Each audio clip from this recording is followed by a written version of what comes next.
said, who's that girl there? I wonder what went wrong so that she had to roam the streets. She doesn't do major credit cards, I doubt she does receipts. It's all not quite legitimate. And what a scummy man. Just give him half a chance, I bet he'll rob you if he can. Can see it in his eyes, yeah, that he's got a driving ban amongst some other offences. And I've seen him with girls of the night, and he told Roxanne to put on her red light. They're all infected, but he'll be alright, 'cause he's a scumbag, don't you know? I said he's a scumbag, don't you know?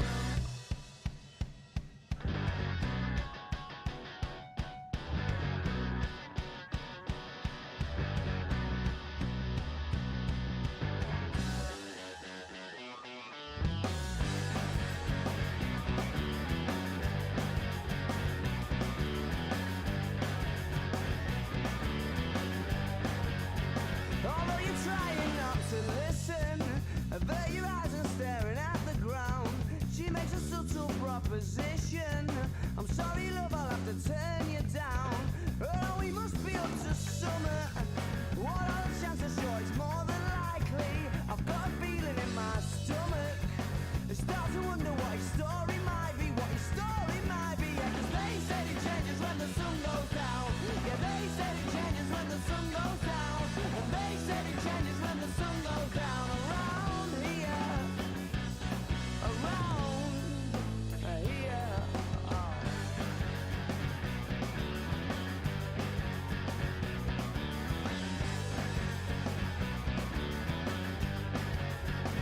Look, here comes the portmanteau.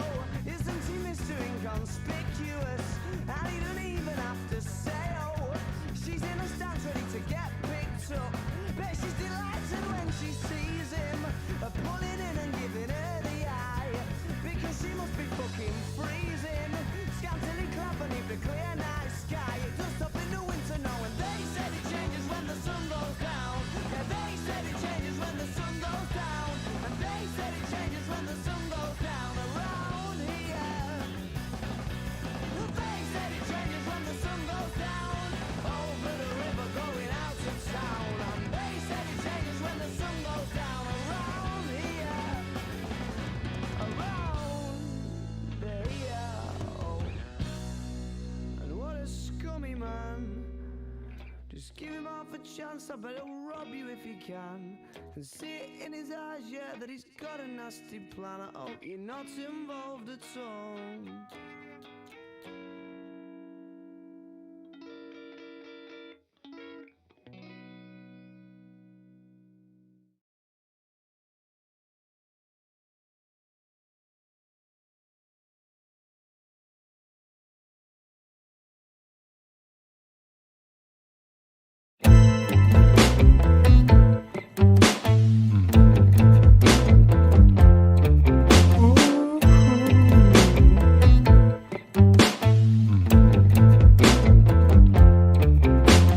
Advertising, imagine it away. Start your free trial today. Come on, indeed. This lovely look. You can be someone you like. During the meteor strike, it is that easy.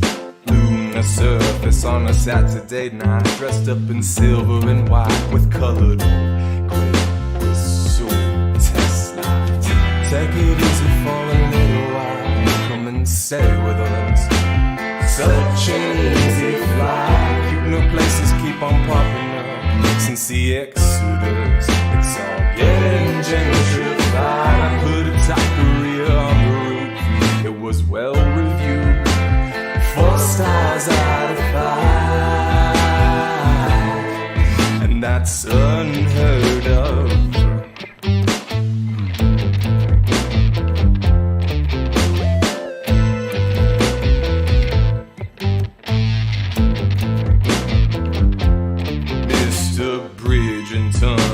The Starlight Express, the head of special effects in my mind's eye.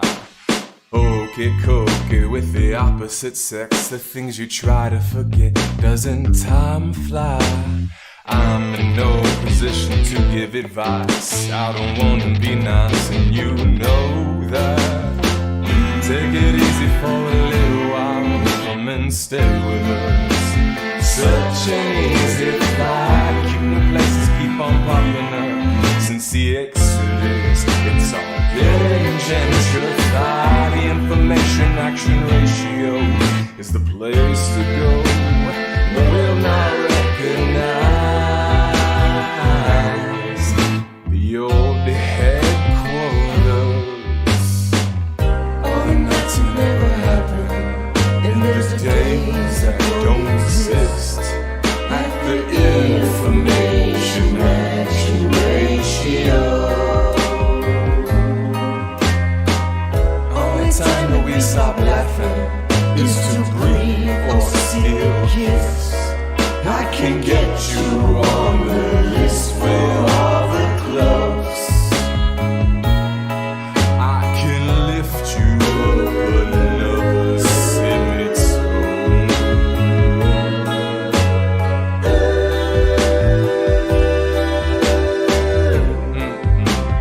Alright, everybody singing. Take it easy for a little while, come and stay with us. It's such an easy flight. Cute new places keep on popping up. Since the exodus, all getting gentrified. The information-action ratio, it's the place to go. 4 stars out of 5. I put a top career on the moon. It got rave reviews. 4 stars out of 5. Take it easy for a little while. Come and stay with us. Take it easy for a little while. Stay with us. 4 stars out of 5.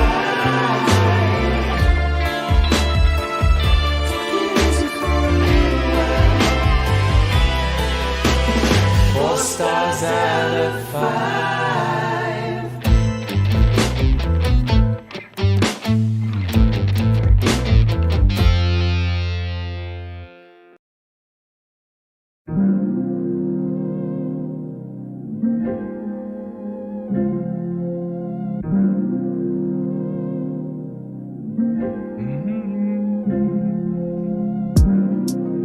Wait, this what you want, baby, okay? Okay, yeah, you don't say. Say what you want, now it's too late. Cause you're right outside. Let you on, lay you down. It's just us, you lost your touch. Onto me. Oh, it's still to make you feel beautiful. I know, but I do, just know I got you. Still don't even give you enough. It's true, in my room I ain't gon' stop you. Still don't make you feel beautiful. I know, but I do, just know I got you. Still don't even give you enough. It's true, in my room I ain't gon' stop you. Wait, this what you want, baby, okay, yeah. Give you his all, but you have no patience. You made the call, so I ain't complaining. Back on your way, wait. You can't do anymore. I understand just where he went wrong. So I got your hands where they don't belong. I do what I can, so now you're by my side. Let's not rush, lay you down. It's just us. He lost your touch. Onto me. Oh, it's still to make you feel beautiful. I know, but I do, just know I got you. You still don't even give you enough. I know it's true, in my room I ain't gon' stop you. You still don't make you feel beautiful. I know, but I do, just know I got you. You still don't even give you enough. It's true, in my room I ain't gon' stop you. Wait, that was so offbeat. It's supposed to be like, wait, at the same. Anyway, I think you guys got the idea. And I think it's time to hit the intro. 1, 2, 3. I mean, 1, 2, 3.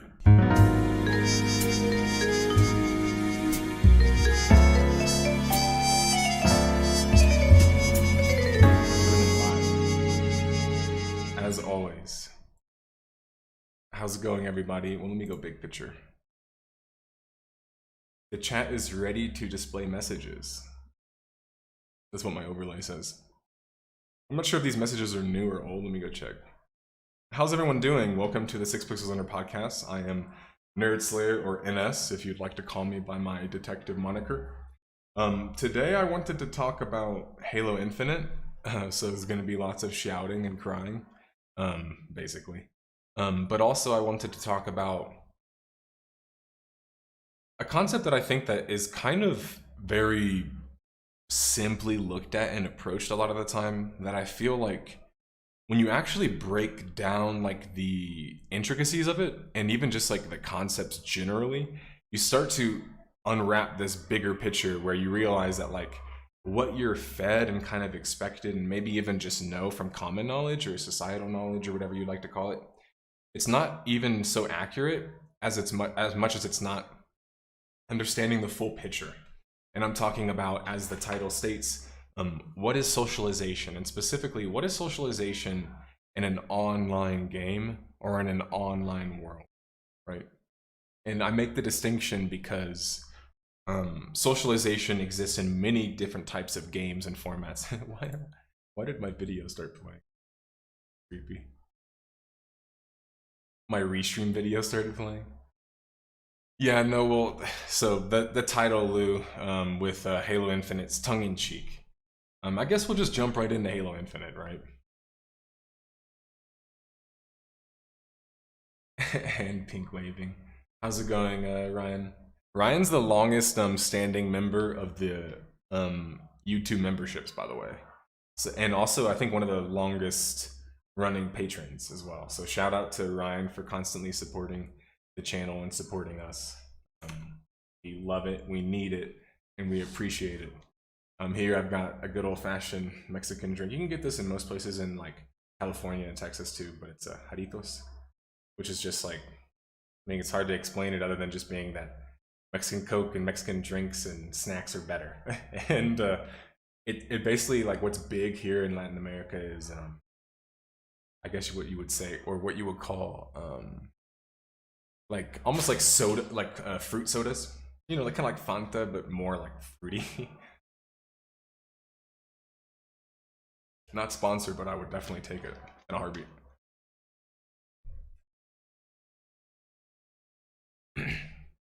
When you're in high elevation, trust me, you'll like soda.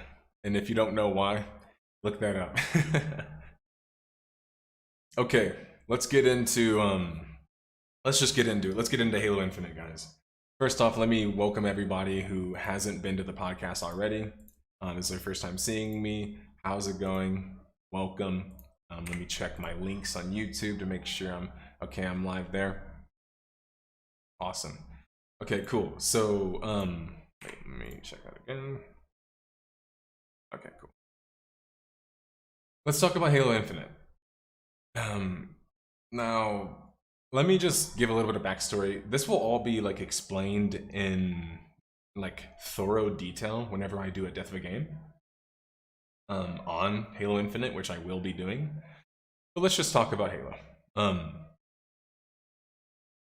Halo is one of my favorite games, and Halo has this weird place in my heart that is comparable to MMOs.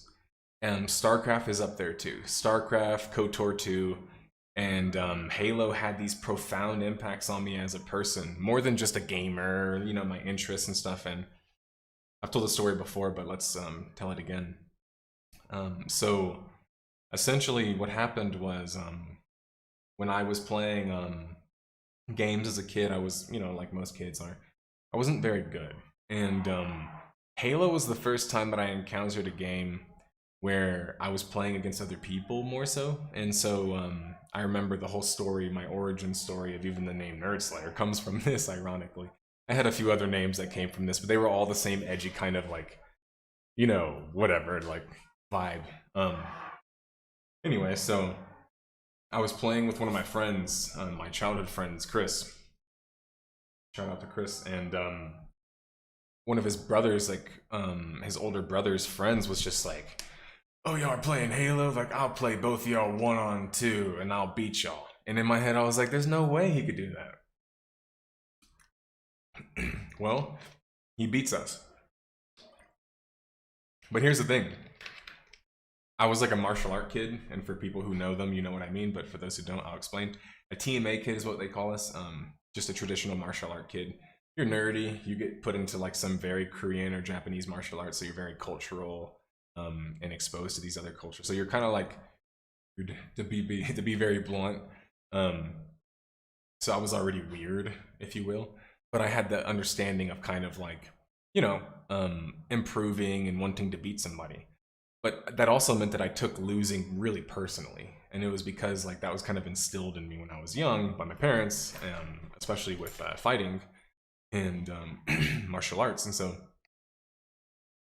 the mistake that he made, if you want to call it that, was that he was trash talking me after. And I remember I was like, maybe like, I want to say like 9 years old, 10 years old, somewhere around there, like maybe around there.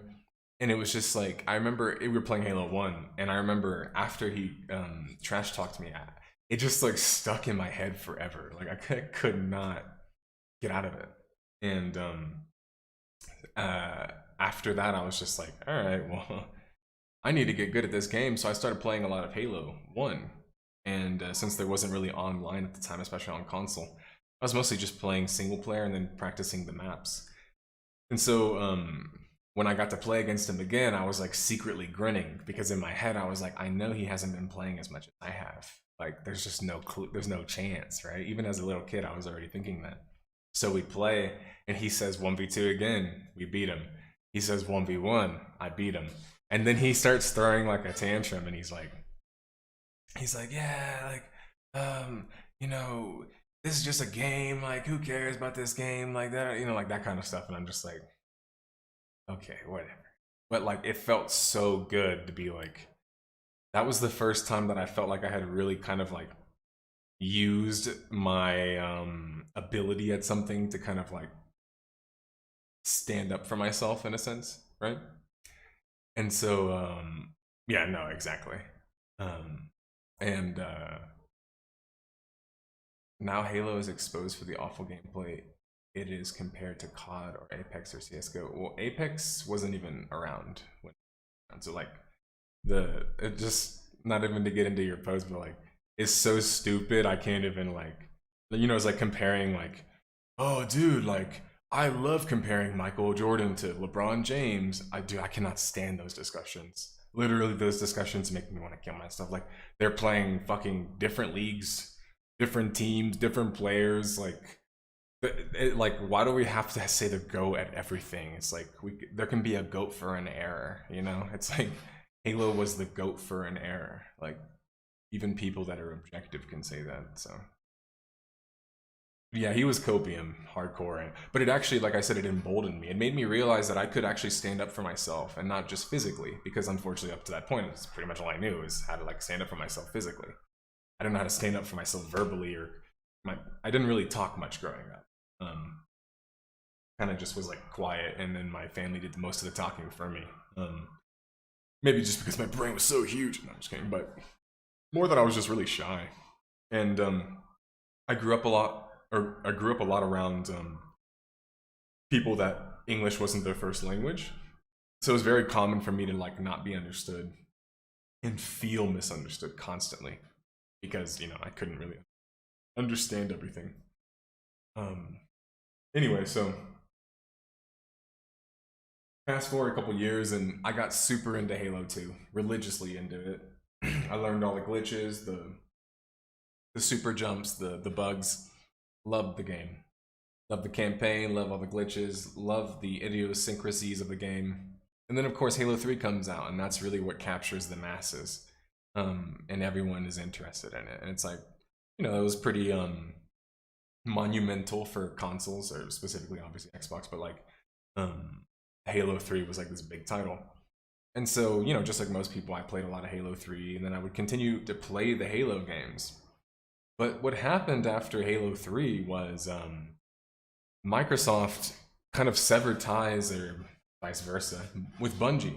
And Bungie went and kind of, well, it's been complicated since then, but they kind of went and created their own company, then separated and did it again, and confusing, but they separated. So the original Halo team was mostly gone, and they created a new studio essentially to service Halo. And this studio was 343 Studios. The problem with 343 Studios is that it's picked and created on the spot, which means that it never truly, in my opinion, had its own prop. And I know people are going to say, yeah, but it was a prior company. Yeah, that doesn't really. I'm talking about as 343. It never had its own ecosystem. It never had its own culture. It never had its own identity. And I think that that's basically what we've seen this entire time is 343's never had an identity as a studio. They've just been the guys that got Halo thrusted into their lap. Like the analogy I just put on Twitter is like, 343 for me is like getting Tom Brady in his prime and never making it to the playoffs. Not even like the Super Bowl, but never even making it to the playoffs. And for people who don't get the sports references, it's like getting Faker and never making it to the playoffs. You know what I mean? So it's just like, that's essentially what they did. They got given an amazing franchise and basically blew a 40-point lead. And it's what made me want to talk about them today, besides obviously just it being a game that's not doing well, is man, it's always sad to look at communities when a game is starting to kind of falter and die, to see kind of what things they latch onto. And there was this video recently from a creator I respect, Mint Blitz. Makes good YouTube videos on Halo, but unfortunately, as you can imagine, is incredibly biased towards Halo. And to give you an example of why, they were highlighting an opinion about how people were saying that, you know, everyone's hard on 343 when they don't do anything right. Let's be good on them whenever they do something right. It's like,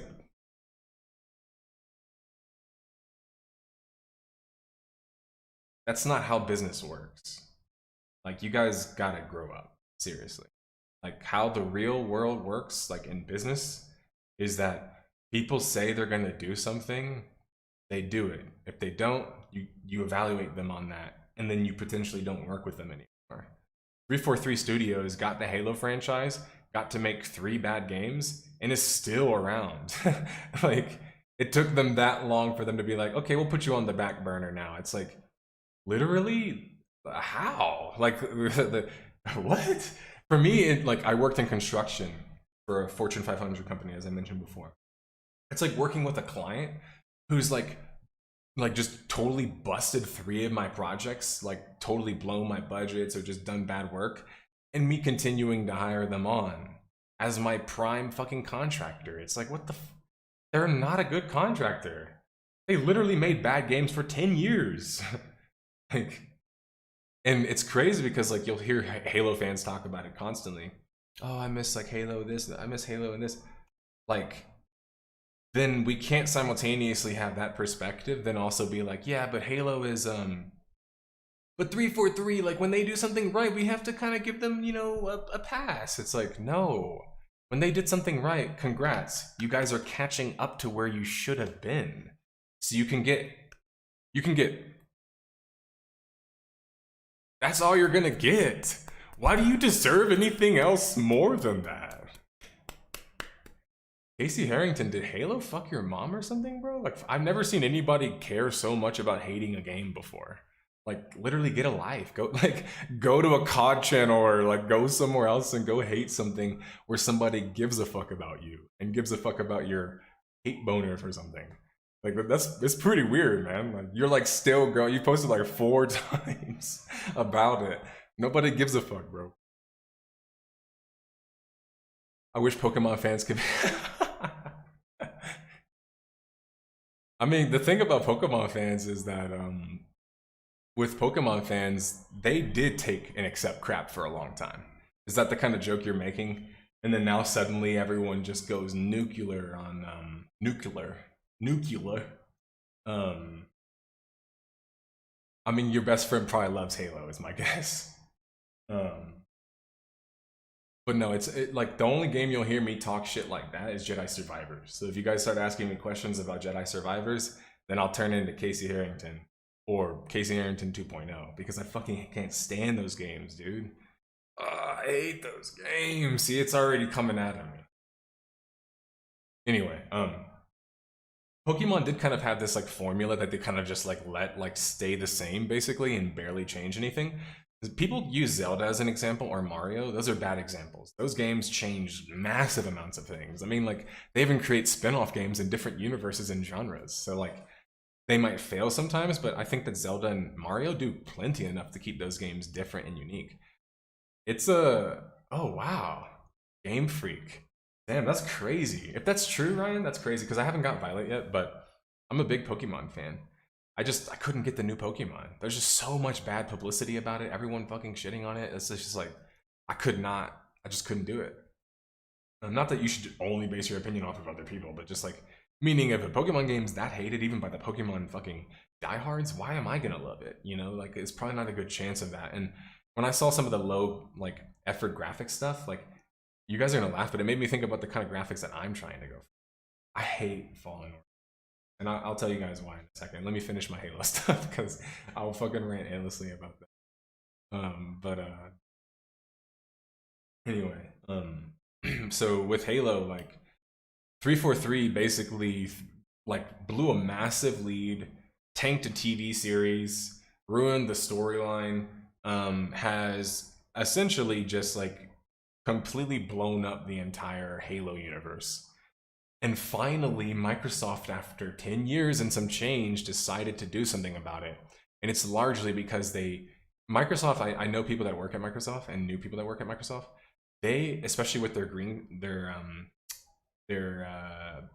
permanent badge holders, incredibly hard to unseat them. Incredibly hard to unseat them. It reminds me of Square Enix. You cannot unseat those guys. The small temporary workers with the temporary badges, oh, you can get rid of them easily. But you can't do that to the seniors. And you're seeing that with 343. These people are getting moved around to different Microsoft positions. It's like, literally, in what universe do you keep giving people more opportunities? And you guys realize, like, part of that is nepotism. Just to be very blunt and unfair, unfortunately, guys, a lot of that is nepotism. These people have had unfair positions given to them by unfair connections or whatever. Part of it is that. And by the way, a massive article and research has come out recently about nepotism. Feel free to fact check me on that stuff. But a lot of the people that people even think come from, self-made backgrounds in game development or in entertainment are nepotism babies. So part of it is that, right? You have these people deeply entrenched in the space that you can't get out because they've already been there before it even started. So they just came in, games got big, and they were already there. Get good luck of getting rid of them, is what I'm trying to say. Now the problem is that we've had multiple Halo developers that people have given massive passes to, and I will literally say pretty much all of 343. And I know many of them left now. Frank O'Connor, what's the other guy recently that everyone hates and hates on? They want him to leave. He's one of the other 343 wizards that everyone wants to leave. The two female leads left. That other guy, can't remember his name, but he's the one that did all the updates. Meaning they're just losing all this talent. Microsoft's finally restructuring and being like, all right, let's do something different with Halo. Now here's the part that's kind of just crazy to me is like, the fan base has been so cucked by 343 because they're in charge of the Halo franchise that like, they're celebrating victories in defeat. You see what I'm saying? So it's kind of like, imagine like you're in a losing war, but you won a battle, and it's like, oh, nice, we won a battle. Like, yeah, like we have to really celebrate this battle. It's just like, yeah, it's like, okay, but simultaneously, you're not really winning anything. And that's what it feels like with 343. When they do get victories and everyone celebrates it, it just feels like it's kind of just everyone being like, we love Halo, please keep making things, and less like, wow, 343, you're doing such a great job. Like, wow, you're doing so good. Like, no. Actually, Casey, as a massive StarCraft fan, as you probably know, I'm the same way with Blizzard and their whole stance on StarCraft. Talk about taking, and WoW has made a comeback now, so I can't make that argument with WoW anymore. Good job on Dragonflight, guys. Finally, y'all did something right with an expansion. But I can still make that argument easily with StarCraft, which is that, unfortunately, the same thing applies to StarCraft. These guys had the de facto best RTS in the space and blew a complete, utter 10-year, 20-year lead. Like, so much so that they lost all of the developers and they went and joined another fucking studio to make a competitor to them. Stormgate. And there's more competitors built by the creators of StarCraft, by the way. That just goes to show you, sometimes some developers get tired of taking the paycheck and they just get fed up. They just say, fuck it, let's just go make a game. Let's go make this game. Let's go make the game that they're not making anymore. That's what it seems like Stormgate did. The Stormgate's like, okay, there's no StarCraft. Like, what the, like, let's make StarCraft again. You know? Like, what are my credentials in what avenue, I guess? In combat, in personal physical combat, I have some credentials. In video game development, I've got some. And you know, video game achievement, I've got some, if you want to talk about that. All of these involve having no life, so I'm glad to talk about any of them. I disagree, Ram. The thing is that StarCraft had League before League. StarCraft, in fact, had Dota before Dota. It was the first. Then Warcraft 3 got Dota. Then that led, so if anything, StarCraft helped create the MOBA industry. It didn't die because of the MOBA industry. The reason why it died, a lot of people kind of misunderstand a bit of the reasons why. It's incredibly complicated, but I'll make a video about it soon. But it has a similar story to Heroes of the Storm, except it's a lot more regionally battling. And what I'm trying to say is that StarCraft 1 was one of the most successful games ever. Not arguable. Still one of the most played games in the world. And one of the most played games in Korea. There's still tournaments being filled up in massive stadiums there, for reference. And so when StarCraft 2 came out, all the pros jumped into it, but they kind of realized it wasn't the same game. And the problem with StarCraft 2 is a bit interesting. It's not the problem that not necessarily the pros have as much as it's the problem that the fan base has, which is that the game is just not approachable. It's too mechanically intensive with not enough strategy introduced, and essentially they added too much focus on your APM, more so than your ability to make good decisions. So for many players that just can't make good decisions, they can't play the game. It's not approachable. Their skill cap is like this, look. It's like this. Sorry, I'm trying to point it to the camera. Where as soon as you get to the higher levels, or rather the opposite, down from the higher levels, it just falls off a cliff.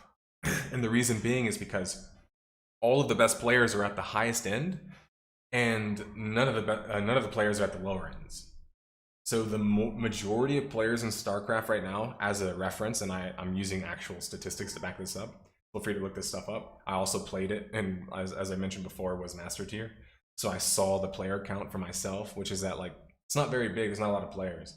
But how StarCraft 2 essentially died was that it basically alienated the casual fan base completely, right? And everyone was kind of okay with that because it was just super competitive and super hyper competitive, and they were coming out with expansions, a new story, and new units, and so it was getting balanced constantly. It was like, you know, a competitive multiplayer shooter. Now, something happened that a lot of people don't know about. Blizzard completely, look this up, fucked up the esports scene and fucked it up in Korea. And the reason being is they made a massive mistake in giving one particular company essentially a monopoly over StarCraft. So suddenly this massive StarCraft 2 scene of tons of tournaments just fucking shriveled up and just died. Right? So then it just boom, died. The OGN, boom. All the Korean esports scene for StarCraft 2, GSL, just fades away. That's what happened. The esports scene died on an epic level to where the fan base lost faith in it, stopped following the game, and since it's such a competitive game that requires constant playing and practicing, if you're not actually in it and constantly getting involved in it, unlike other games where you can kind of get away with that more, you're not going to do very good. So people just don't play anymore. And I think that it's interesting because you see a game, StarCraft 1, that was just amazing for casuals and competitive players. And StarCraft 2 was just amazing for competitive players. And the problem is they fucked the competitive scene up. So after you fuck the competitive scene up, they killed the game, you know? Oh, you guys want to talk about some other RTSs? Yeah, so I grew up playing Command and Conquer. In fact, I had Command and Conquer on the N64. That's how OG I am. But yeah, so Command and Conquer is a great series. Definitely has potential to come back, revitalize the RTS genre, and help revitalize the RTS genre, even if it's just remakes again. Yeah, I've heard a lot of bad things about DO2, so it doesn't surprise me. I guess I see what you're saying, Ram, in the sense of like inflation, but I would actually argue that like people often, and even on my videos, like my Heroes of the Storm video, people will constantly shit on League and be like, League is the reason the esports is fucked. League is da, da, da. It's like, why is League you're the one you're picking on? How about Heroes of the Storm? How about Overwatch? These are the best examples of artificial created overnight esports. Nobody wanted to play that shit as a fucking esport. They just made it an esport. And I know people are gonna say, yeah, but people did. Guys, I was a fucking closed beta tester in Overwatch. I was playing esports. What I'm saying is that none of us wanted it to go to esports right away. We wanted it to make sure that they had the right systems in place and built the audience organically. Because we fucking know what an esports scene is, and we know that you can't just fucking throw money at it. You can, but it doesn't work.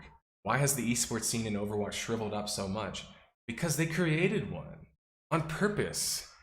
And no one wanted that. Like, they could have just supported the competitive scene. Instead, they wanted to create some massive, overinflated 25 million a fucking slot franchise bullshit to make money off of it. Because esports was in a giant bubble. So that Ram is true about that, or was right about that. Esports was a bubble. But I don't think League is the one that popped it. I think all these other inorganic fucking esports, they're the ones that popped the bubble. When has a fucking an inorganic esport ever worked? When does it work? Shoot Mania? It doesn't work. Look at Rocket League. Esport on accident. That's how esports should be, right? Like, I know I'm saying like some of that people are gonna be like, no, it should like focus on competitive. I'm saying to a certain extent, but like the point is that you end up esports almost like this. Like you turn around and you're like, oh fuck, we esports now. Like that's how esports should feel. It shouldn't be like Overwatch, like, yeah, the esports scene, let's go watch da-da-da blue play da-da-da green. It's just like, I don't know who the fuck these guys are. I never got any introduction to them. The esports scene doesn't even do anything about giving me introductions to these players because they don't understand how sports work, so they can't even do that kind of stuff. And then on top of that, they created the esports scene overnight, so we don't even know who the fuck these teams are, who the players are, what the meta is, what's the best rule set. All of that was true when it came out. But Dominic, I'm the same way, and it's why I brought up Rocket League as an example, is that I fucking couldn't give two shits about playing Rocket League. But it's so exciting to watch, and it's such a cool esport. I really do feel excited when I watch Rocket League.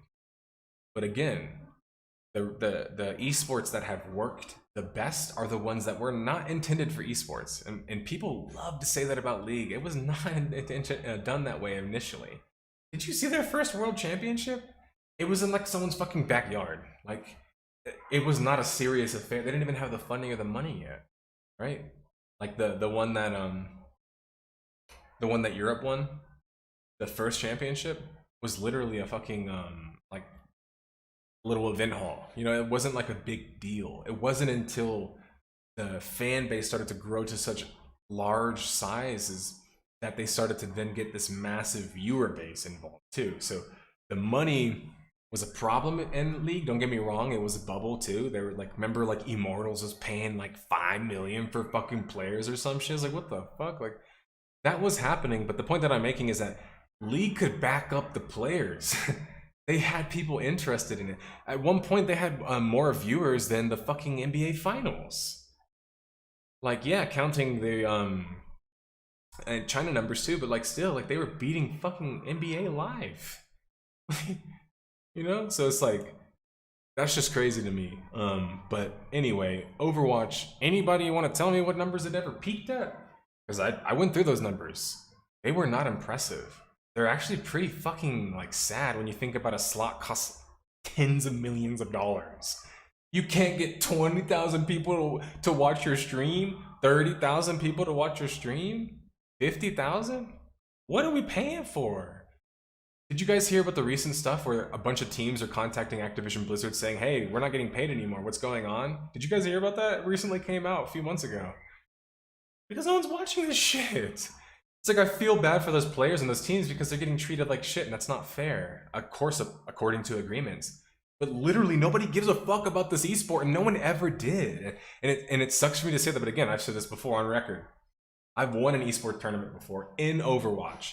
I know esport pros in Overwatch, even still playing. I respect those guys. I respected that they chose it as their career, even though I ventured in a different way. I didn't want to play pro. I decided to go make videos, and luckily I decided that as my path because I have a longevity in it, instead of just being like, well, I'm playing this game, I'm gonna get a bag for 2-3 years, but then what? The bag just dries up overnight, and there's nobody to help you after that. There's no league, there's no union, there's no like, you're not gonna get some kind of like retirement fund. It's just like, the whole thing was just, I felt bad for a lot of those players because a lot of them were just young kids trying to make a buck. And when they're throwing fucking 70,000 fucking salary at you, it's hard to say no to that. But it's like, what about in 3 years? What about in 4 years? Now what? Nobody's even gonna care anymore. You're gonna tell people that you were a pro in that. Where's that money? I hope you invested it, guys. I really, really hope all of you guys that played League, or rather, League, you still got a career, Overwatch, and Heroes of the Storm, I hope you guys invested that money. I hope you guys put that money somewhere, or went and played Valorant, please. But like, you know, hitching your professional career to games that have inorganic esports scene just because they throw a lot of money around is a gamble. It's just a gamble, and I don't think people should do that anymore.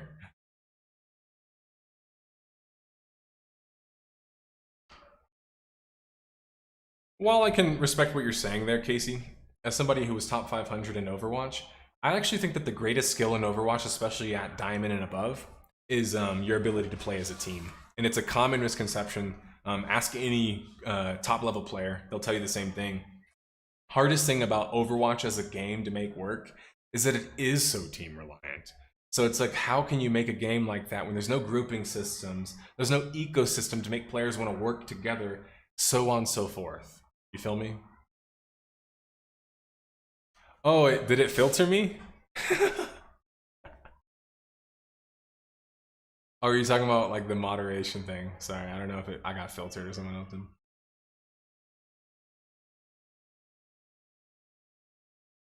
Well, ZB, unfortunately, a lot of them don't. And I can tell you as a player who's played Guild Wars 2 professionally and played, I would say Overwatch semi-professionally. I won a tournament. I played with a team that went and played pro. So like, you could say semi-pro is the closest I got.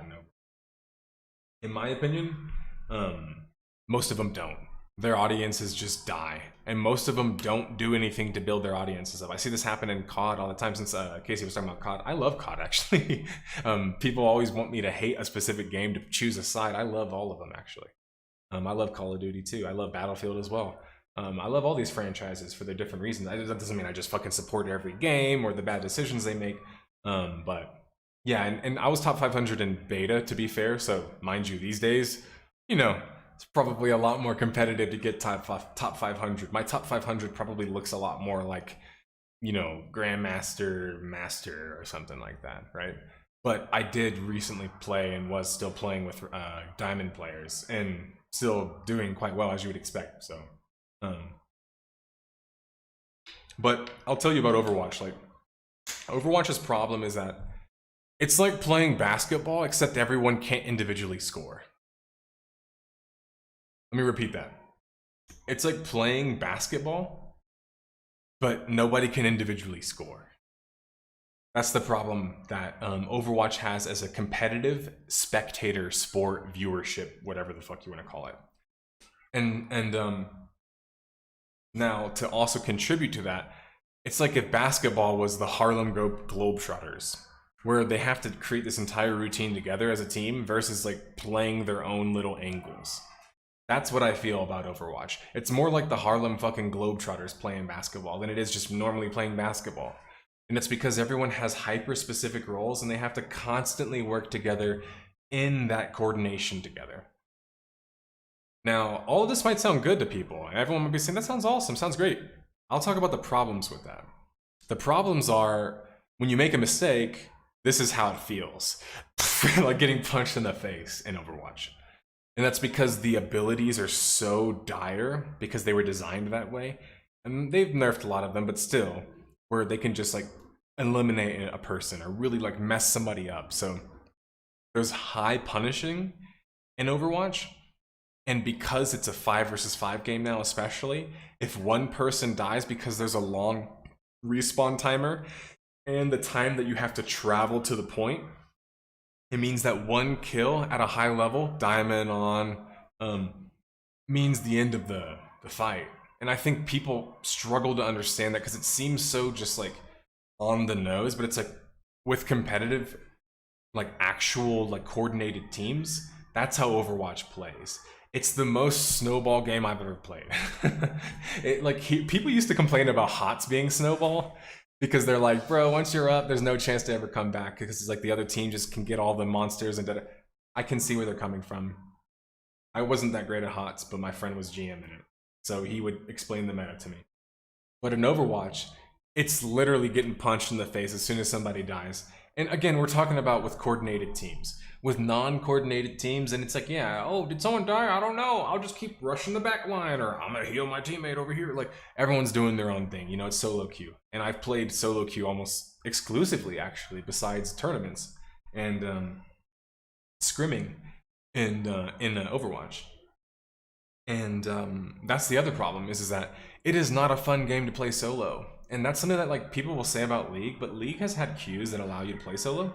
And simultaneously, League allows you to play multiple different roles by yourself. You cannot do that in Overwatch. I repeat, you cannot do that in Overwatch. That's a problem. You can't play and do your own kind of thing. And people say, yeah, but in League, guys, I played in Italy. You can most definitely play by yourself, okay? I know everyone hated me and they reported me after the game, but I played top on an island most of the time. And that's how I preferred to play. You can't do that in Overwatch. I'll even go a step further. In Overwatch, getting picks by yourself isn't nearly as important as you might think. I'll give you an example. If I'm in a game and I'm playing Cassidy or McCree, and I'm able to kill like 2 of the supports in the back line, if their DPS is able to do the same to me, then technically we just traded. So then essentially, even as a solo player, I did a great job. In reality, because my team wasn't able to make the correct move or counter response, then it's still even. So that would happen a lot with me in Overwatch, where it's like the games that I'm winning, I'm slaying my ass off. The games that I'm losing, I'm slaying my ass off.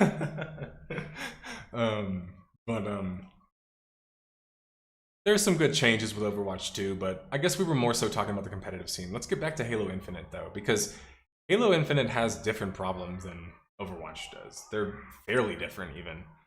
Overwatch's problem was that it tried to go too far too soon, right? Whereas Halo Infinite, it never got off the ground.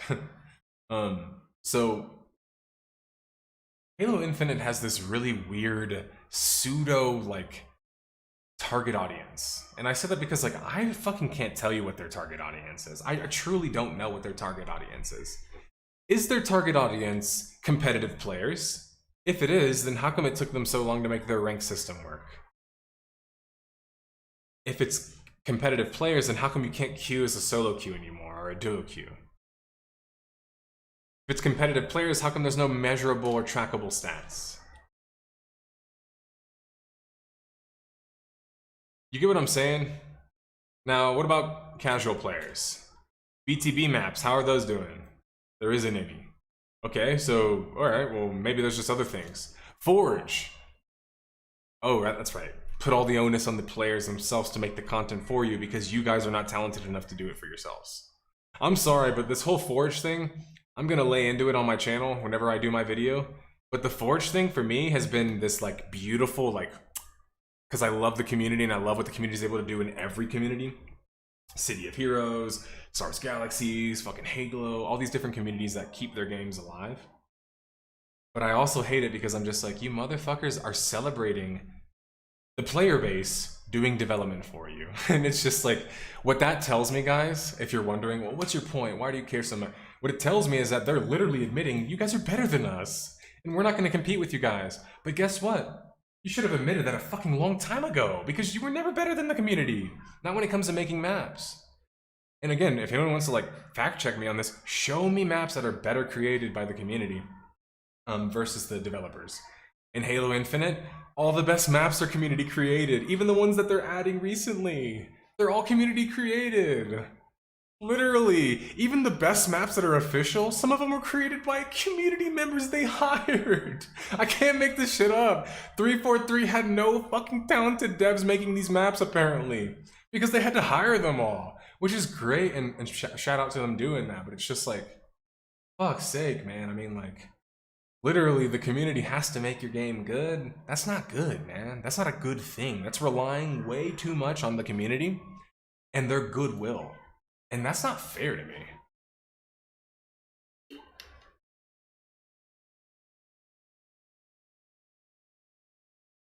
I do think that's how they have pitched it in a lot of ways, Casey, but they did a pretty poor job of that.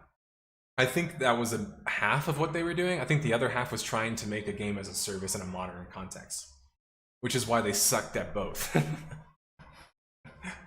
They made a shitty game as a service and they made a shitty nostalgic game. But seriously, it's like, man, like, I love Halo, but one thing about me, and you guys can always guarantee I will always be this way, I will always fucking give it to you guys straight, is that just because I fucking love a franchise, you think that means I'm not gonna talk shit about them? Are you kidding me? I talk shit about the franchises I fucking love the most.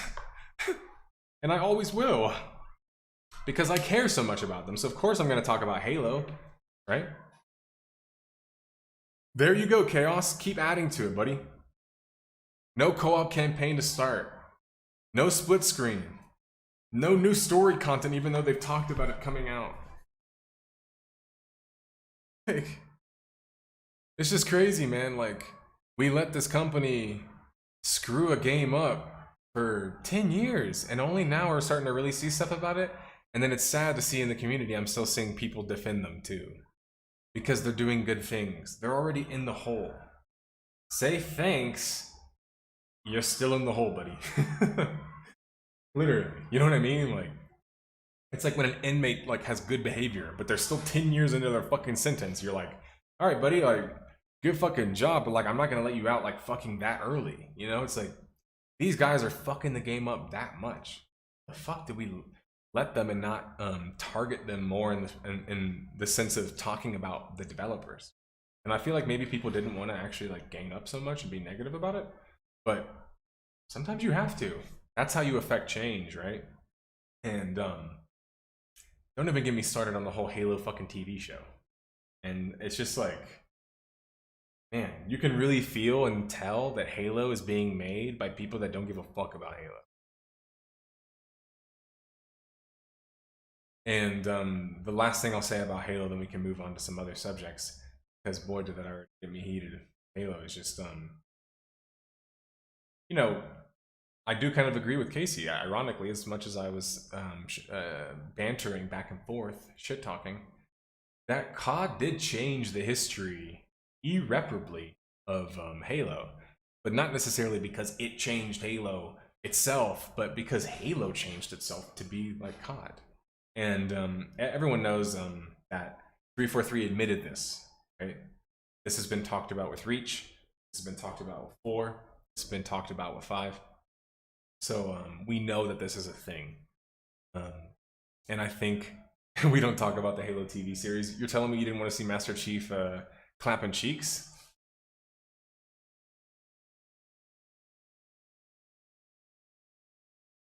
Yep. Ryan, they said no more story, and then other people kept trying to say, that's not true, they didn't say no more story. They basically said no more story. Literally, get the fucking boot out of your mouth, and that boot stinks. That boot's covered in doo-doo. That boot has not smelled good in 10 years.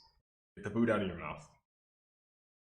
343's not your teammate, bro, just because they fucking work on Halo. Like, what the fuck? Like, at this rate, they'll destroy the series, so, like, you can't let them be your friend just because they're working on Halo. Like them because they're doing good work. You know? Anyway. You didn't finish watching it, even me either, Defco. I couldn't. After I saw the reveal happen so early on, I automatically knew what it was trying to capitalize on. And I just, you know, I'm pretty bitchy compared to most, you know? I kind of just decide I don't really want to do shit, you know? In fact, it's a large reason why I work alone. So, yeah, that was one of those things I just noped out of real quick. I was just like, I'm not watching this shit. Like, Halo means this to me. I don't know what that fucking shit is. You know, it's like the Firefly movie versus the series. You know, the movie's like it existed, but I'm not gonna acknowledge it.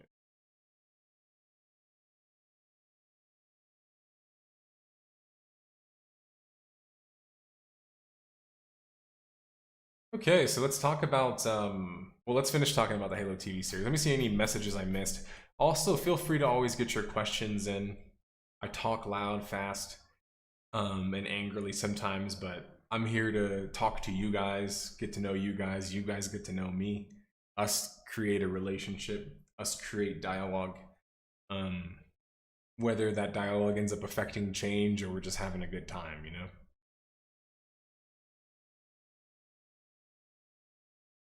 Sacrifice was a good game. Do you think that the decrease in esports was caused by a diffusion of fan focus into hundreds of... Yeah, so that's actually a good point, AB. Like, people have made that point regarding like sports, that in esports you have to focus on so many other different games versus like basketball, it's just like NBA, EuroLeague, and that's like pretty much it, you know? So like, I get what you're saying.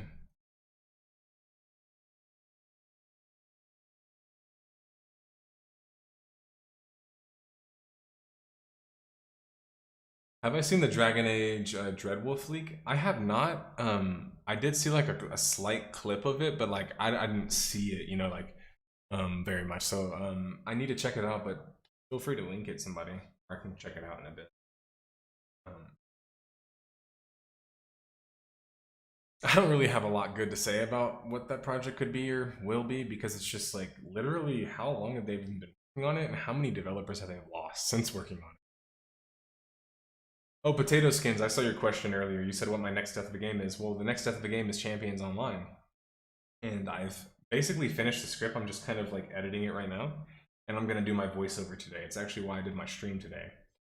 Because I wanted to kind of get my voice ready. Because I'm like, as you can tell, I'm so out of breath. Not just the elevation here, but I've still been sick. Kind of recovering from my sickness. It's hard to do a voiceover for like an hour when you don't have lungs. It's one thing when your voice hurts, but it's another when your lungs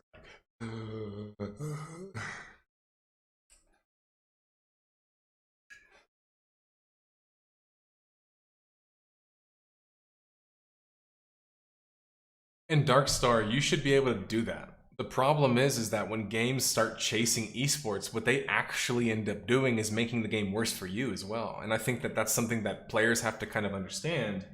And it's a great segue into my next topic about socialization. But it's that it's like changes don't exist in a vacuum, especially in an online multiplayer game. So the problem with games like Overwatch is that casual players were loving the introduction of characters that had these really fun, annoying abilities. And all the competitive players hated them.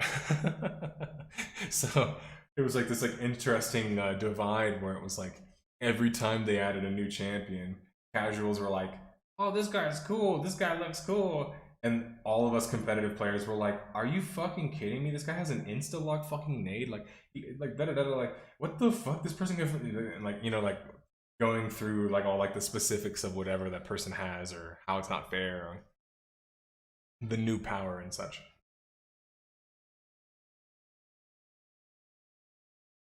Why don't I use that new AI bot? For what?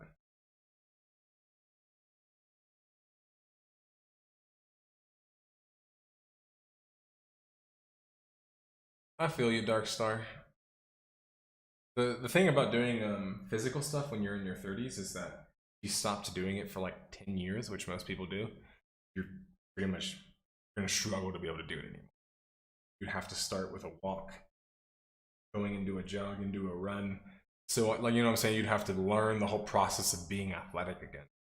And I know it's not something people typically expect from me or are aware of, but I'm a massive nerd when it comes to physical performance, human performance, and combat. So I also think a lot about that kind of stuff. How do I train someone who's 30 years old how to defend themselves?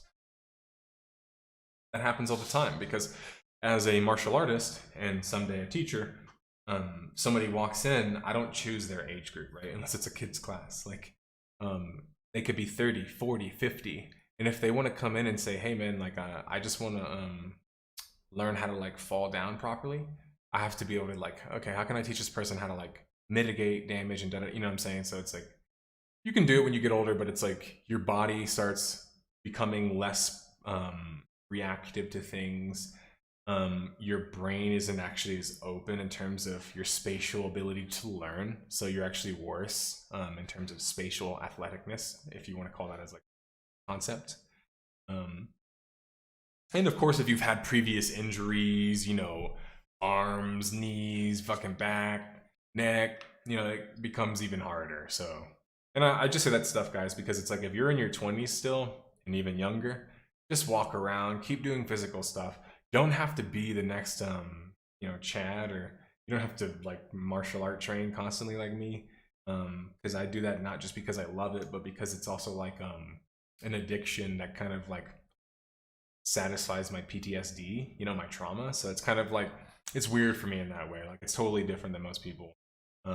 Also, as being non-binary, it's a bit of a different experience for me to train and do martial arts than it is, you know, for other people, because I don't get a lot of masculinity or whatever the fuck out of doing martial art.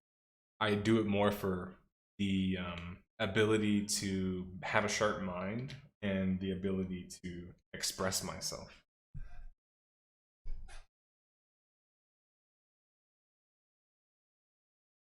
You know, I don't think I've played Star Trek on Armada. Is that the TIE Fighter copycat game? Or is that an RTS? Because it's just hard for me to go against Elite Force. Elite Force just has so much fucking like quality gameplay, and also it feels a lot like Jedi Knights. But nice segue, by the way, Bacon, because we were going to talk about Jedi Survivor Series, because people were like, you don't like Fallen Order? I don't just not like it, I fucking hate the Fallen Order. Fuck the Fallen Order. Anyway. And I hate saying that because Chris Avalon's my boy, but like, I know he helped contribute to the story in the first game, but I don't like it. I think that shit sucks. Don't let competitive dictate game direction so much. I think that the difficulty there is that you have to find ways to separate it in some kind of way, right? Like, look at basketball. In basketball, competitive basketball is a full court 5-on-5. Think about that. When you're playing with your homies, how often are you playing a fucking full court 5-on-5? As a guy who's gonna play in college, I played that all the time because I was at the rec center fucking playing a full court. Like, when I grew up playing on the parks and the streets, which I did, I played basketball on the streets in of Houston. You know, just wherever there was a court, you would show up, play.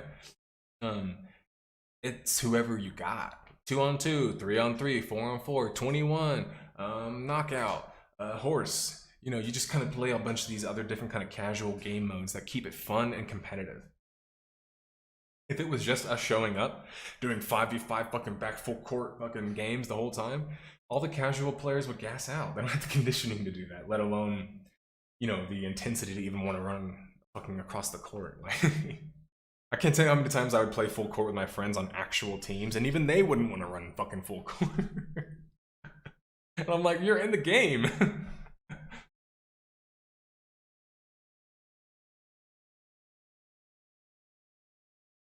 Seriously, Paratongue. 343 Guilty Spark was the villain. Apparently they became 343 Industries. The fuck? Do you like MMA or think it should be a thing? Yeah, of course. For those who don't know, I've been training martial arts since I was 4. Go to my Instagram and see. training as a little kid. I even have videotapes of me competing in tournaments in karate, taekwondo when I was 7, 8, 9, you know, so on and so forth. So I did that all the way up to like about 13, 14. Then I got into American football, played that for 8 years. And then I stopped playing that, obviously. Was going to start playing college basketball because I had always played basketball. Hurt my knees, or rather it was my lower back at that time, hurt my knee. And got into back into martial arts more seriously, got into Muay Thai, boxing, and then I started grappling about 3.5 years ago. And I'm a blue belt in jiu-jitsu, so yeah, it's, you know, all in all, I've been training martial arts for essentially, if you don't count like about 5-year period where I took like a break, I'd probably say it's been like 20 years I've been training, and very consciously thinking about it. And it's because my goal, my dream is to have my own school. Of course, it makes having a YouTube job pretty compatible because I can just, you know, make content around my own gym, which I would have a secondary channel for, which I'm working on. But would also be a place for me to set up my studio and do my own video game stuff out of it. So just for me, martial arts and video games are hand in hand. Hand to hand. I'm just kidding. On there, but they go hand in hand in many different ways, competitively and expressing yourself in terms of art aspects of it. So yeah, like MMA means a lot to me because I want people to be able to defend themselves, and that is really important to me as, like, you know, a soon or wanting to be an instructor. I want people to be able to defend themselves, all kinds of people, straight people, gay people, blue hair people, regular hair people, old ladies, you know, young dudes, you get it, soccer moms, whoever. Like, the point about martial arts and why I love it so much, and I think helped me understand how to make games appeal to more people, is that martial arts has to appeal to everybody because it is for everybody. So what I'm saying is that it might not appeal to everybody, but that you have to make it appealing and accepting to everybody, because otherwise, what the fuck is the point of it? Are you only trying to teach people martial arts who are like evildoers, or like only trying to teach like tough people martial arts? What about the people who have to defend themselves? Like, what about people who are weaker? What about people who are scared? Everybody should have access to learning martial arts as a kid, but since most people don't, unfortunately, many people in their older years can get involved in it. And just putting in a few classes, few months is enough to give you at least an understanding and awareness of what you're doing and how to avoid things. That's always the most important thing.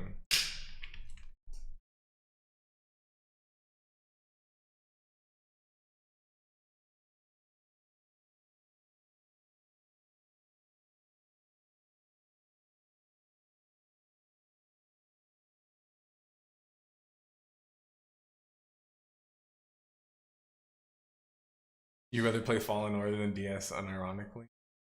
Fair enough. Yeah, ZB, like, when it comes to people that have, like, I guess you would say like the corporate crawl or 9 to 5 grind, I used to do that a lot, and I can tell you, like, I always feel for those people, because even when I was doing construction work. That was fucking hard, man. To, like, go from construction work, doing more like hard labor shit, walking around on a job site, to then wanting to go fucking train. It was like, it was not like really what I wanted or found fun. But what worked for me was making my work around it.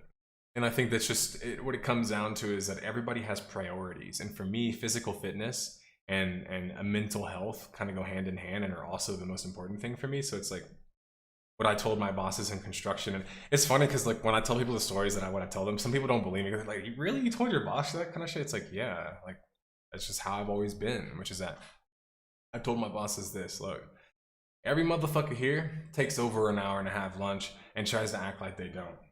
I'm coming back before that. All I'm doing is just running to the gym, working out, and showering. So that's what I would do. And a couple other guys did it too. We would just go train for our long lunches, because in construction, especially sales, you have long fucking lunches. People just like to jerk off and talk a lot. And it's like, don't get me wrong, socialization's cool, guys, but it's like large part for me in corporate world, these weren't my friends. I didn't find them to be friendly to me, comparable with values, and really even enjoyable to be around. We just worked together. So it was like, literally the last thing I would want to do is go spend a fucking restaurant time with them. Sorry. Again, like, people might think I'm antisocial. Opposite. I'm very social, but I'm also incredibly specific in who I'm social with, and very much will decide if I don't want to be social with you. Because I don't feel like it.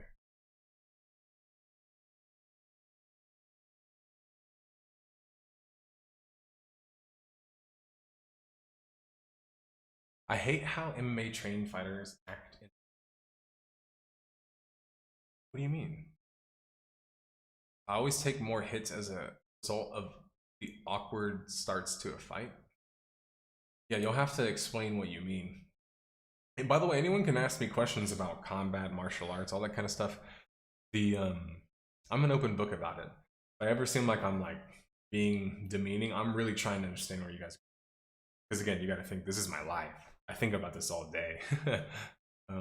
So it's very normal for me. Like, literally right now in one of my tabs, look, this isn't porn.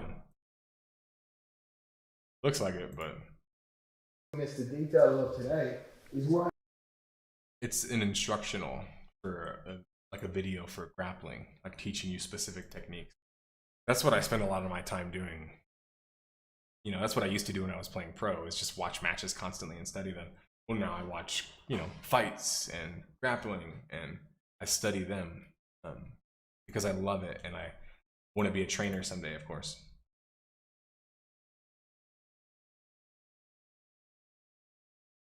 It is a lot more accessible these days, Casey, especially with the rise of jiu-jitsu. Because jiu-jitsu allows for practitioners to essentially to do it without taking much damage at all, especially if you do it right and you do it with the correct trainer to train you, make sure you're safe. You're not really going to get hit in the head or any like bad stuff like that in jiu-jitsu, so you can effectively learn how to defend yourself, be fit, and make friends in essentially all the same environment. It's hard to beat a third place as a place.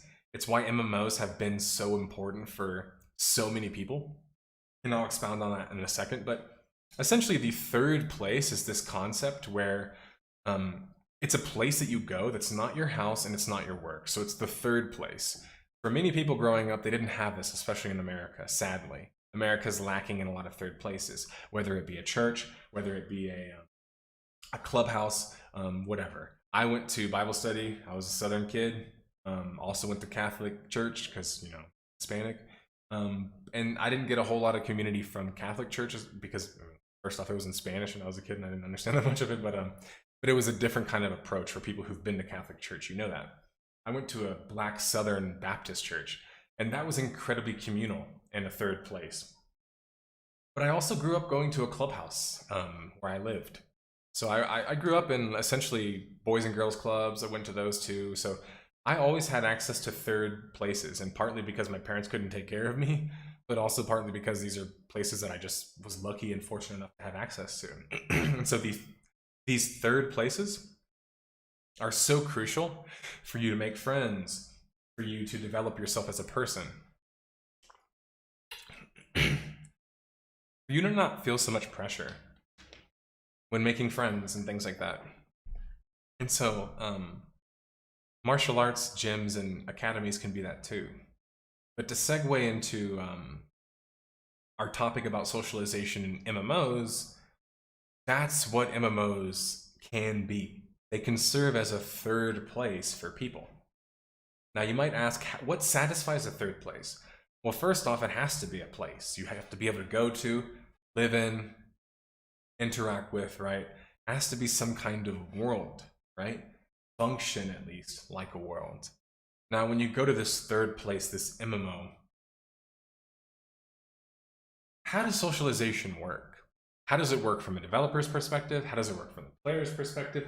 How does it work literally? How do you make it work? What is socialization? Why does it even matter? there's a lot to talk about with socialization. With socialization in MMOs, it's a concept that is basically integrated into the worlds themselves.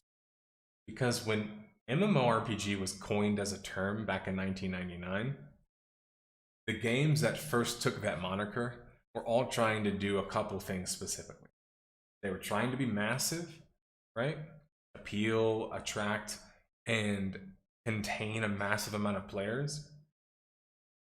They wanted these players to be able to socialize and interact with each other. That's always important too, right? And they wanted these players to be able to work together and fight together, right? Because that's a part of socialization, not necessarily the same exact thing. So there's an interesting discussion that comes up about socialization a lot, but it's unfortunately just a bad one. And it's I'll see people say, well, it's black and white. There were games back then that just made you socialize. They like literally put a gun to your head and you had to. And then games these days, the only difference is they don't make you. You don't have to, but you can still do it, which means that if you don't do it, you're the problem. You're antisocial if you don't do it. It's like, both of these are not understanding socialization. And that's a hard thing because video games are already complex, guys. Video games in an online context, in a world with ecosystems and this whole like functioning, you know, I was thinking like a rotating plate, right? It just has to keep going. It just has to keep functioning. The wheel of time, right? The wheel wills the wheel weighs as it wills. What's the fucking saying from Brandon Sanderson's A Wheel of Time series? I don't remember what it is, but you guys know what I'm saying. Anyway, it has to keep going, right? So then, why are both of these perspectives not understanding socialization? Well, it's simple. Socialization is difficult. Most people don't understand socialization. So how can you talk about what a game is supposed to do for socialization if you don't understand it? If you're not social, if you don't have social skills? You can't. And unfortunately, there's a large epidemic in, largely I talk from the Western perspective, of lack of social skills. People all blame it on the rise of the internet. I blame it on the rise of the internet and the deterioration of the third places that existed on the internet, right? They existed on the internet. They kind of just disappeared though. And so for people saying that old games back then made you socialize, they actually didn't. So here is how old games functioned. Every single old MMO that bears the name MMO that came after 1999, every single one is soloable.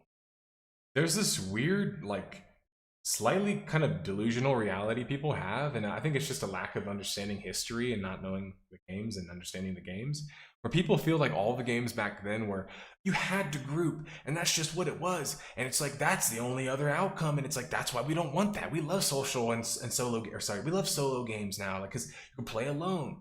You literally could always play alone. Like, that's never changed. It has literally never changed. You could always play MMOs alone. But how do you play in a world alone? How does that function? Think about it. If I go outside right now, can I play alone? Technically, no. I can't. I'm around other people. Other people are servicing me in some sort of way. I'm doing things. I can't play alone in a world. So essentially, the perspective comes from players in the modern age can not only play alone, they can literally be alone, which is not what a world allows you to do. That is not what a world should even be capable of doing because it doesn't exist as a concept. So these are games. These aren't worlds. These are games that are constructed as games and called games, not constructed as worlds, not built on the basis of worlds. And so they don't function like them. They have a lot of problems because they don't. They can't actually make people be social because why do they need to be? They don't need to be. And so for the people that then say, well, you can still be social in SWTOR, just go talk to people. Okay, well, just like, let's stop for a second. Why do I talk to people in the real world? Like growing up as a kid, why do I talk to people and develop my social skills? And why did I put so much work into developing my social skills? Because I put a lot of work into it. And MMOs is how I did it, is the secret, by the way. It's what I'm trying to get to, but I'm spoiling it. Anyway, how do you get better at socialization and why? Well, you get better by socializing and doing it and thinking of it and writing, researching and studying and maybe therapy and other sorts of things, whatever is in your interest. And why you do it is because everything in life is easier when you're a better socializer. Literally everything. Humans are social creatures. This is not debatable. This isn't like, but I love when I can play my game by myself. Okay, cool. Go do that alone. We're talking about like MMOs, and we're talking about like games for like a world, which means that like, who cares if you want to play by yourself? Period. With no one else there. Go play a single player game. So the original MMOs were all playable solo. Asheron's Call was largely playable solo. EverQuest, actually playable solo, contrary to popular belief. You level solo most of the time. You grind solo most of the time. Most of these games, including WoW Classic, you level by yourself, right? So then why do people say that? Why is that? It's not a lie, right? Like, then why are people like kind of like propping up this kind of like almost just like false retelling of the history? It's because in their eyes, because they don't understand socialization, that's the problem. They're then telling other people how socialization works while not understanding how to socialize or how it works. So by you not being a social person, thinking you can tell other people how socialization works in a video game, which is a constructed environment that's made to be, built on, based off of the world, if you don't even understand that, ecosystems, how our environment works, how society within our own systems work, how can you understand what socialization means or how it works in an MMO? Well, for many of you, you might be saying, well, why do I need to? You don't really need to if you're just trying to enjoy it or just like observe it. But if you're trying to tell other people how these games should be made, you're trying to tell people what shouldn't be done, what is like the fact of the matter, then you're just doing everyone a bad service, basically. You're doing a bad job because essentially you don't know what you're talking about. And that's okay, because a lot of people don't know how to socialize and they struggle with this concept. I'm going to break that down a little bit today. So when you're constructing a world, you have to think that our world was already constructed before we ever came into existence and consciousness, which means that that doesn't exist, right? In a video game, you're just making a world and boom, they're conscious. But that's someone's playing God, right? Like Richard Bartle said, you are just basically trying to simulate what an actual world would do, but in a virtual space, right? That's what a virtual world is. So it's like, okay, well, that means that somebody has to play God, like Richard also says. I have his book, How to Be a God. How do you be a God? Well, you have to create rules, you have to create structure, you have to create all of these sorts of things that can function. Now, you might be asking why. Why should they focus so much on socialization? Well, let's think about it. What is the unique thing about an MMO? Is it the gameplay?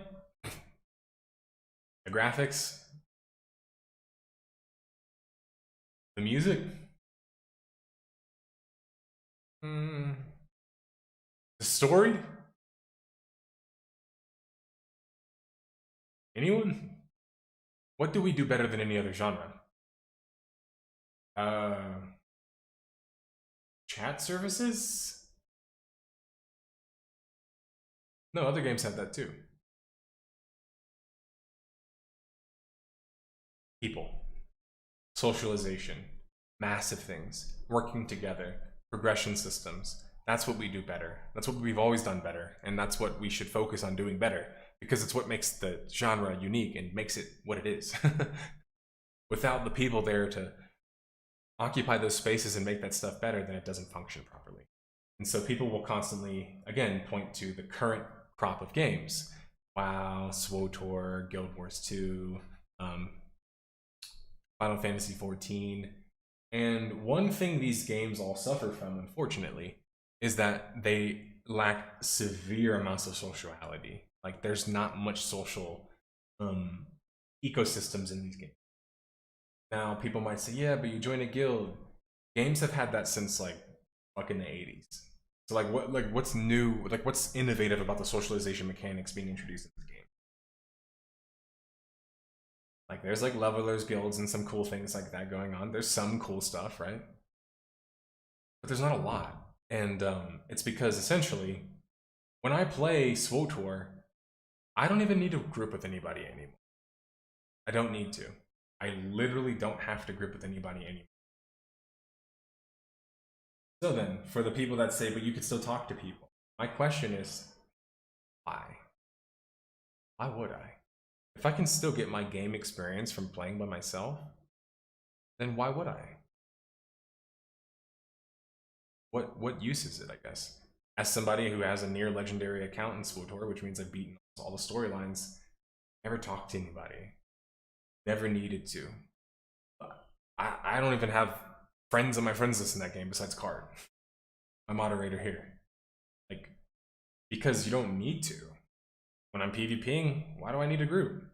When I'm doing my solo story, why the fuck do I need to talk to anybody? What are we talking about? Hey, you want to know about my story? No, it's a spoiler. Oh, well, I'll see you when you finish your character. Like, we're not gonna play together. There's not content for us to really do. Because the game is so easy that it makes grouping essentially useless. And it's something that I think people struggle with, is that they feel like, but I don't want to have to group. Great. Well, guess what? MMOs were actually constructed with that in mind. Did you know that? They were constructed with the idea that perhaps you might not want to play with other players all the time. So most of them offer you ways to do that, to play the game by yourself. Now, is that optimal? No. Should it be optimal in an online world? Why? Are the people that survive in Alaska in the fucking frigid temperatures living optimally?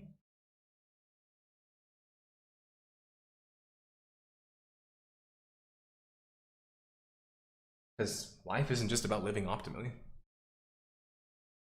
You survive where you survive. And that is life. So the struggle for and living in these places for like harsh, environments like people in Alaska, that is their life. That is the game. You know what I mean?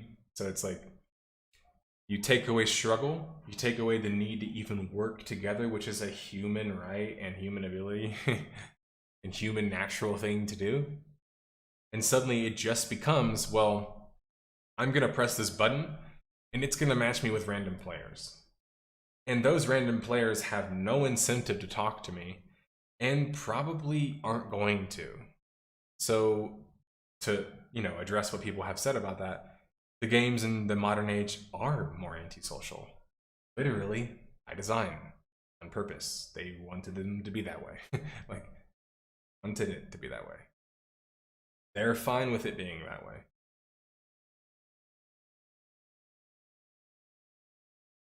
And so it's just like, that's what's so hard about MMOs, guys. It's like the education process is so difficult because, like Raf Koster says, you need to understand psychology, you need to understand the ecosystems, you need to understand physics, you need to understand combat, you need to understand progression, you need to understand fucking laws and regulations and fucking systems and shit. Like, there's so much you need to know to make MMOs, and it's why most of these MMO developers don't really make a world. They just make a game that functions like a world, which apparently in, the past 10 years has been good enough. I'm hoping that we can get better than there. I'm hoping that we can get back to creating worlds that function where people are being social even when they're not just trying to accomplish something together, right? Like, that was a thing that happened a lot more when the world became the place that you were living in versus just a place that you go to, sometimes to go queue at a certain place, right? And so, again, that's not to say that like modern MMOs or modern MMORPGs aren't social or don't have abilities to be social. Of course, they always do. You can always be social. But when you hear someone talk about it from the other perspectives, you can see what we're saying now, hopefully after watching or listening to this, which is that it's a lot more nuanced than just like, well, I want to be able to, I can just talk to this guy. It's like, yes, but from a system perspective, do you need this player? If the answer is no, then if that was true in human society, we would look completely different. Think about that for a second, guys. If human society was built by the solo player only, society wouldn't have functioned the same way. If the world was only ran by the solo players, we would have died through the numerous tragedies and catastrophes and massive storms we had, right? Because working together is objectively the best way to perform as a human. because we're fucking Homo sapiens that are mammals. We work together. And part of why we were able to dominate the other humanoids, if you will, is because we communicated much more than them. Like, so again, it just goes back to like, everything goes back to socialization in life. So whether or not you're playing a game, you're working, you know, whatever you're doing, there's some example of socialization in that. Even if you're playing by yourself, you still make friends with your companion character. It might not be that real, maybe not the best gauge of that, but you get what I'm saying. Meaning having a socialization skill. If I just tell my companion, hey bro, you smell, he's not gonna like that. Unless he's my friend, and then I could be like, whoa bro, you smell. And then he's gonna laugh and chuckle at that. Like, that stuff can be taught by a video game. A video game can teach you how to socialize. And MMOs are the #1 video game that's supposed to teach you that. And when the world doesn't function like that anymore, they're not going to teach you how to socialize anymore. That's why so many players in modern MMOs can't socialize, can't work together. It's because you're not being taught how to do it. And society is also doing a poor job of teaching that. So if people want better grade groups, better dungeon qualities, better, you know, content to experience at a higher level, better socialization, better working with other players. You want more challenging content? You want to work with other players. You want more progression? You're going to work with other players. Like, past a point, right? And I just think that that's just like, so much of MMOs that's frustrating for me is that, like, because people don't care about history just period, that also applies to video games. So people will just go like, la la la la la, other games don't exist, la la la, and like pretend or not even take any effort to even try to see if any other game like this existed before. So essentially it becomes, well, this is the only way I've ever experienced playing a game, so there can't possibly be another way to do it. When literally in an academic context, it can actually be studied. There's degrees about this shit, and AI and fucking other crazy like high level tech degrees where they actually break this shit down, which means that like the world and how it makes and incentivizes you at the same time, because it should do both, to be social, it's broken down on like in subatomic level at this point, you know? Because we all track things like engagement and retention and all these mathematical formulas we have for how to keep players involved and how to keep them interested and how do you, you know, get their attention. Like,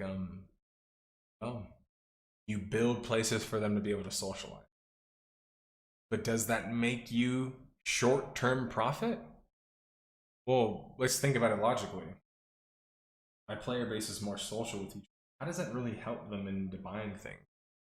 In the short term, I guess my brain would be like most business suits, I don't know. But since it's an MMO and the point is it should always be long-term profit, just think a little bit harder. You can be like, well, people are talking about nice things, maybe more people would want to buy them. That's literally how fucking exposure to a market works. But again, if you're trying to make short-term profit, then yeah, who cares about socialization? Funnel everybody into the next content until we can sell them the next expansion.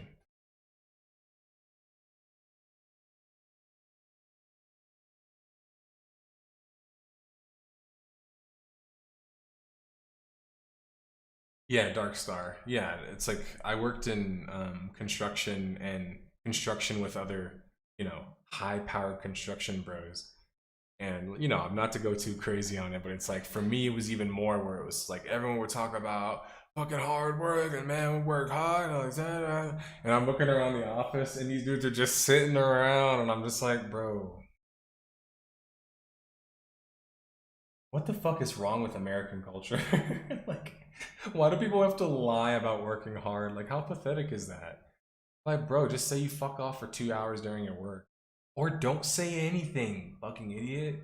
But it's just like the people that have to fucking constantly like fellatio about how hard they work while not working hard. It's why so many people hate hourly. And are incentivized to not give a fuck when they work hourly. It's because of people like that have salaried positions that do fucking nothing all day. And act like they work really hard. Sorry, it was just like, as someone who came from the trenches, been working since I was 15, been fucking slaving away, like working service jobs, working construction, digging holes, anything I could do to make money, selling gold, selling accounts. Being around those dudes was just like, it weighed on me so much. And they were just, they had like really weird, like traditional views too. And sorry, but that's very common in Southern construction. Not to hate on everyone here with traditional views, but for me, they were weird when it's like being pushed on me. Like one time this guy was like, at work, he's like, oh, like, I don't think your girlfriend would be happy about that. You know what this motherfucker was responding to? 2 female sales reps came in and were like talking to me. And so to him, he was like, that's like off limits or something. It was like, you would think that my partner would be so fucking fragile and dumb that like me working, which if they know me, they know that like I don't mix fucking my pleasure in my fucking work. Like I'm just focused on my work. That I have to like report to my girlfriend or some shit. It was just so like shit like that would happen. They would say stuff like that every now and then and think that they're like being bros with me. And I would just be like, you guys are fucking way different. Y'all are weird. Sorry. I'm weird, I know, but I admit it.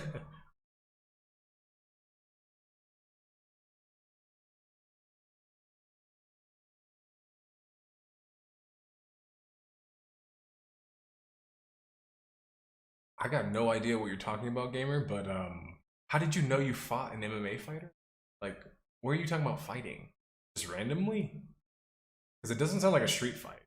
But you're describing how someone's squaring up or something?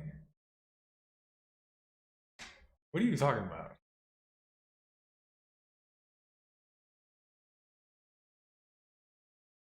Or are you talking about an actual fight? Like an amateur fight or like a... You know?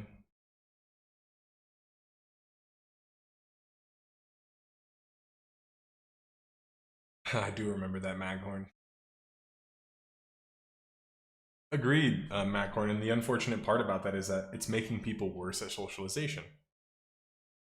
I mean, I mention it all the time, but like, it's bewildering to me how people will post shit on my videos, and just because I make videos, I can't respond to you. I can't disagree with you. Like, what weird socialization reality do you live in? That wouldn't be the case. It's like walking down the street, you talk to some dude, and he just says, you're just like, hey man, fuck you. And he's just like, yeah, fuck you too, man. Like, y'all walk off. It's like, he has the right to say that shit too to you, just like you have the right to say that shit to you within your own whatever the fuck weird perspective. Point is that they don't owe you anything. They don't owe you niceness. They can treat you however you want them or however they want to be treated and how you treated them. So it's like socialization on Twitter and Twitch and other places like that oftentimes will just become like hyper focused on just reacting to things versus actually like having conversations and getting to know each other. And I think that that's that's a shame because we have this platform and such easy access to people that like we should be using it to like actually like create more dialogue, discourse.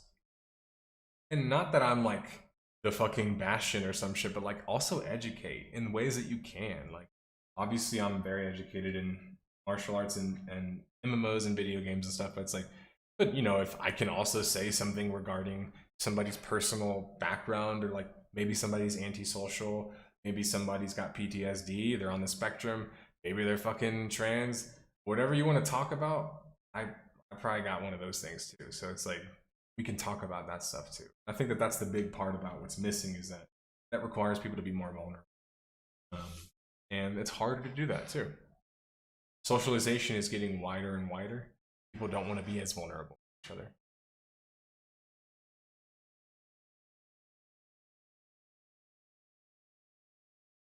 Hey, what's up, Young Falcon?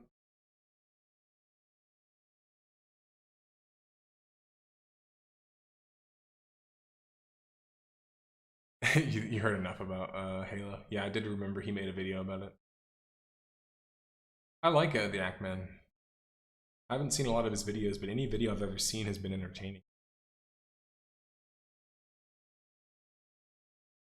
You know, it's funny you say that I'm Wasabi Man, but like back in the day, having very developed emotes was just a standard. So I agree with you.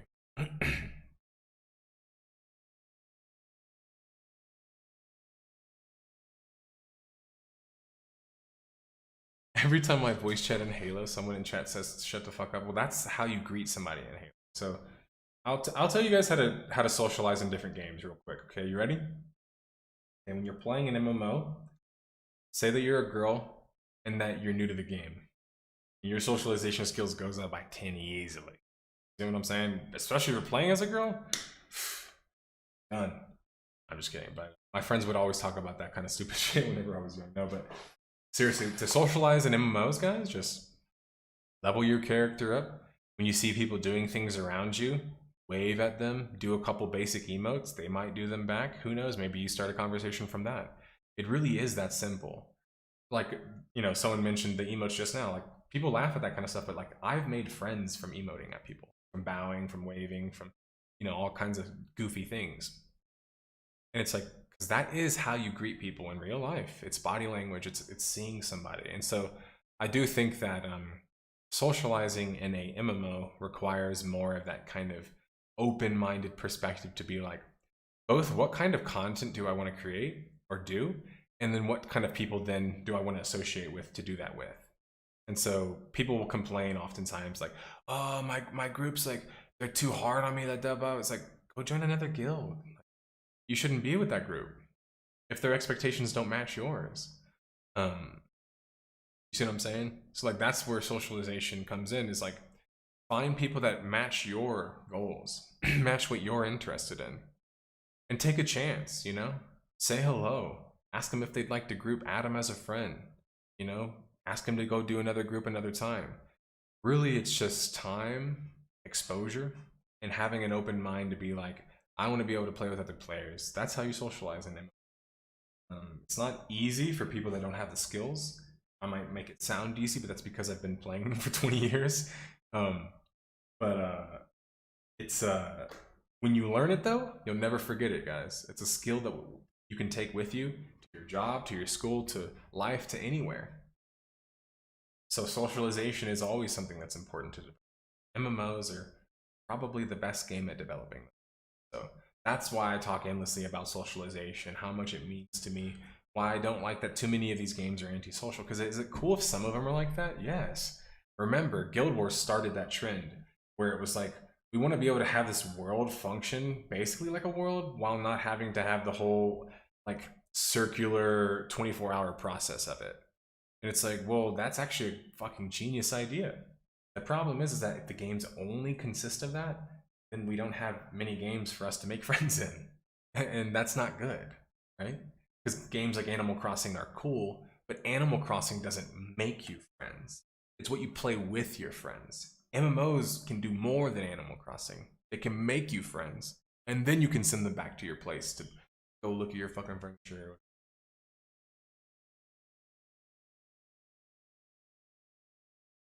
Yes, Pernath, exactly. One big part of why people don't group up as much now is actually because back then class identity was a thing. So people actually had to fulfill a role. And so that meant that, like, if you were playing an enchanter in EverQuest, you can't really play alone, right? You have to play with other players. You're incredibly powerful and wanted, but you're not really a combatant for yourself. So I think that the problem with classes in that respect is that people started to obsess over things like balance, especially 1v1. Oh god, don't get me started. How many forums and games I've been a part of where they're like, bro, but there's not balance for 1v1. This guy beats me. It's like, what the fuck? It's a massive game. It's not supposed to be balanced for one fucking player. Literally never. Who is making a game to be balanced for one fucking player? That's massive. If you're doing that, please give me your massive card back. Because you should not. People would say that all the fucking time, and that's the problem, is you listen to feedback sometimes, and that's where the feedback will push you. To try to make classes individually balanced for fucking 1v1? It's like, what? Why? As a person who played hyper-specific roles, why the fuck do I want to be good at everything? then everyone else will be. And that's what happened in Guild Wars 2, sadly, is that because they kind of said, well, fuck the Holy Trinity, they basically gave everybody the Holy Trinity. And so in a sense it makes the game cool in some senses, but it also makes it worse. It's arguable about if that's better or not.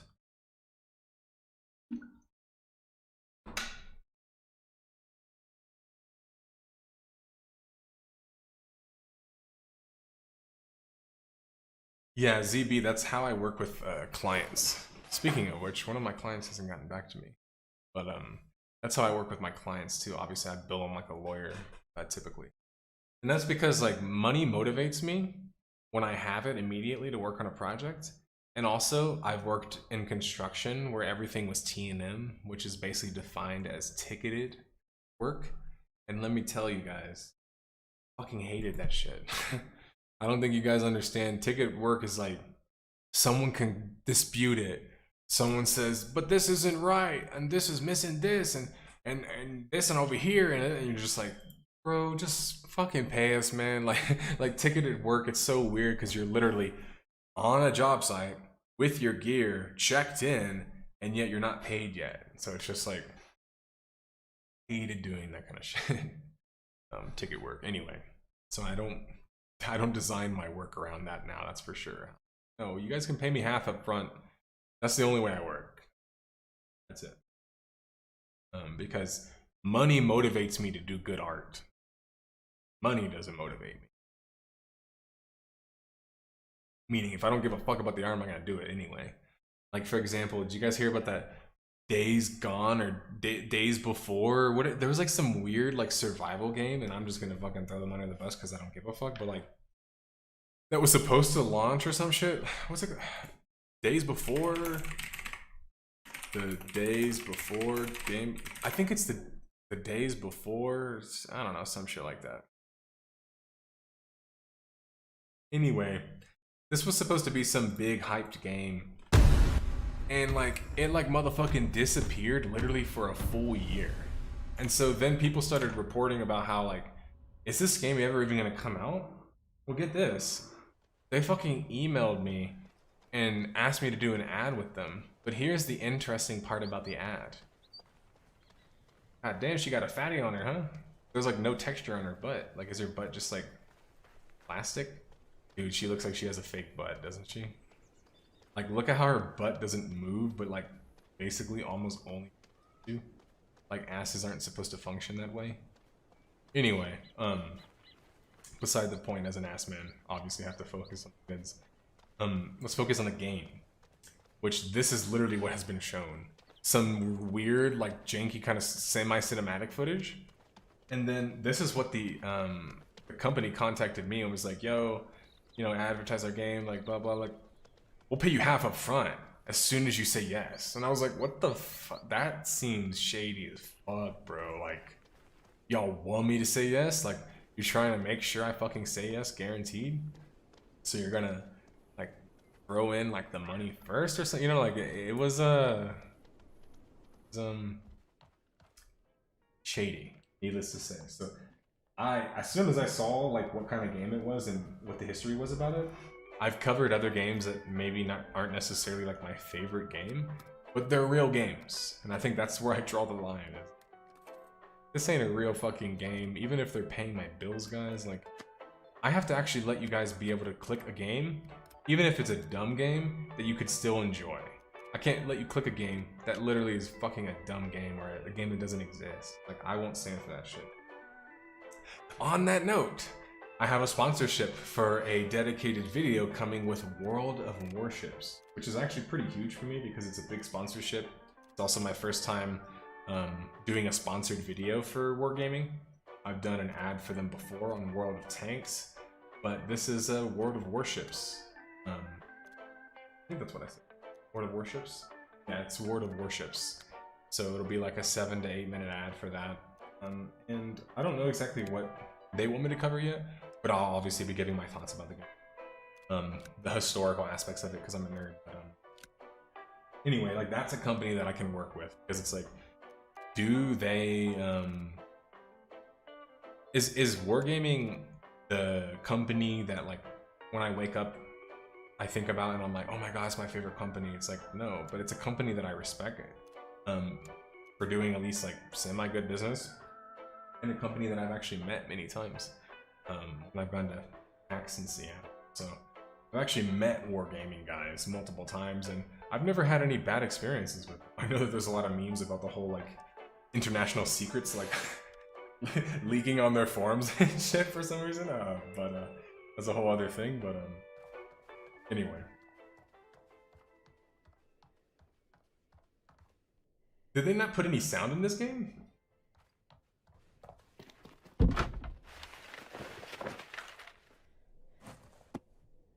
Dude, this looks like every fucking Unity asset game. Oh my god, when she runs like she's like frolicking in the forest. Look how she throws her gun around. She's like, wee. You would never swing. So anyone that ever has trigger discipline or gun discipline, you'd never swing your gun around. First off, your gun could hit things. That's not good. And second off, look at how she swings it around like that. It's like she has to literally take it all the way from her like fucking pelvis region up and fire center mass in order to be able to fucking hit something.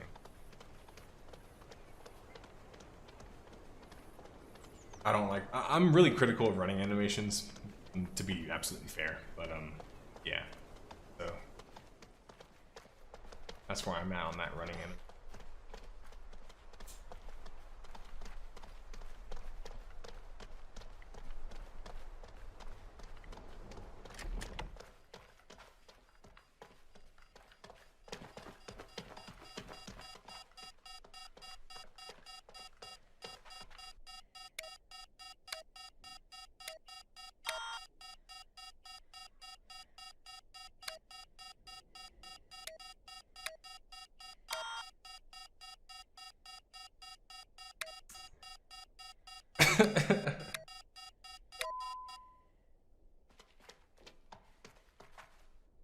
What was the point of that? I guess just turning off the alarm?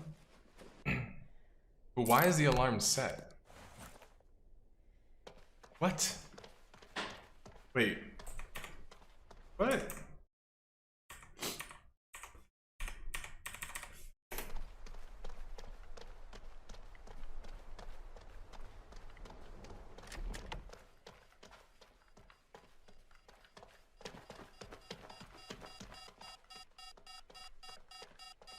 So it's just been going off the whole time. I mean, I guess it's like semi-believable.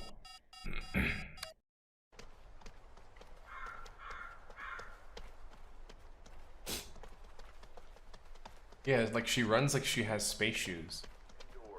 Or like she runs like her ass doesn't weigh anything. Please find a shelter or another safe place. All citizens are strongly urged to remain calm. All citizens are advised not to leave their homes. I was trying to catch up. I don't have my second monitor. It does look synthetic, this.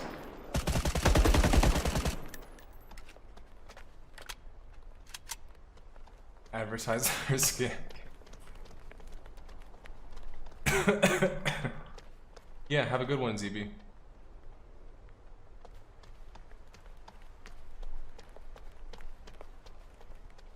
Dude, Fluffmaster, that shit cracks me the fuck up, man. Like, people send that to me all the time, and it just always makes me laugh, really. She doesn't even put the safety on. She's like swinging the fucking gun around.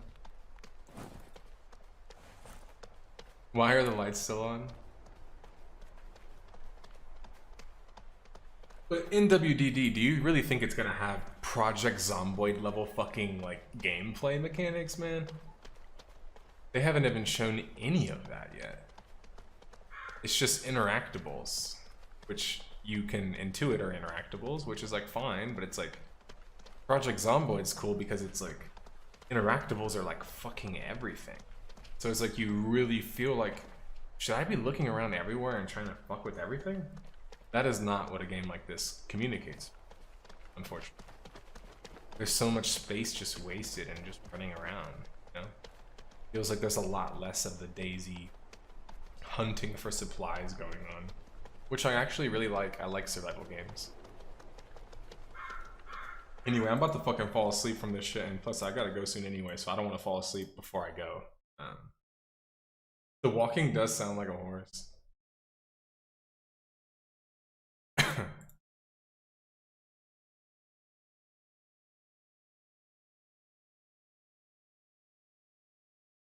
But I agree with your second part of your post, NWDD, just to acknowledge that, since I didn't. There are a lot of red flags.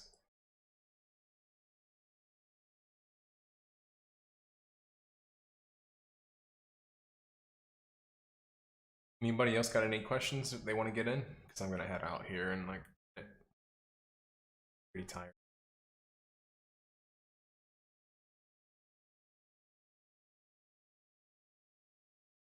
They need the stock slashing sound next.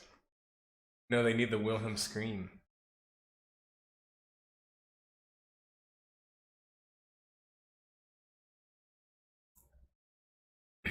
We're about to leave DNA, sorry. But we were talking about days before, the days before, then before that. We were talking about socialization, why it's important, kind of how it works, and some context surrounding it. And then before that, I ranted about, oh, one last thing I didn't get to.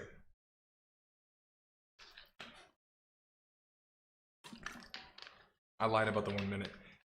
I'll go until I'm done with this rant, then I'm gonna shut off immediately. So it's gonna be abrupt. You ready? Thank you for watching this podcast. Thank you for stopping by. Thank you for chatting with me. And I hope you guys enjoy my next Death of a Game, Champions. Okay.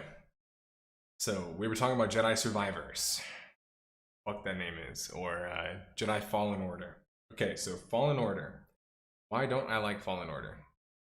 I don't like Fallen Order because even when they show the cinematic trailer of the gameplay footage, all the gameplay footage looks like clear, separate animations for every single thing that you do. So, to explain what I mean by that, in some games, the games function with the utilization of a physics engine. Now, every game technically has one, but you get what I'm saying. In some games you jump, you can't jump that high. Some games you jump off of something, suddenly you have more momentum. In some games you go really fast and jump, and suddenly you have even more momentum. There's physics, right? Maybe not like our world physics, but there's physics.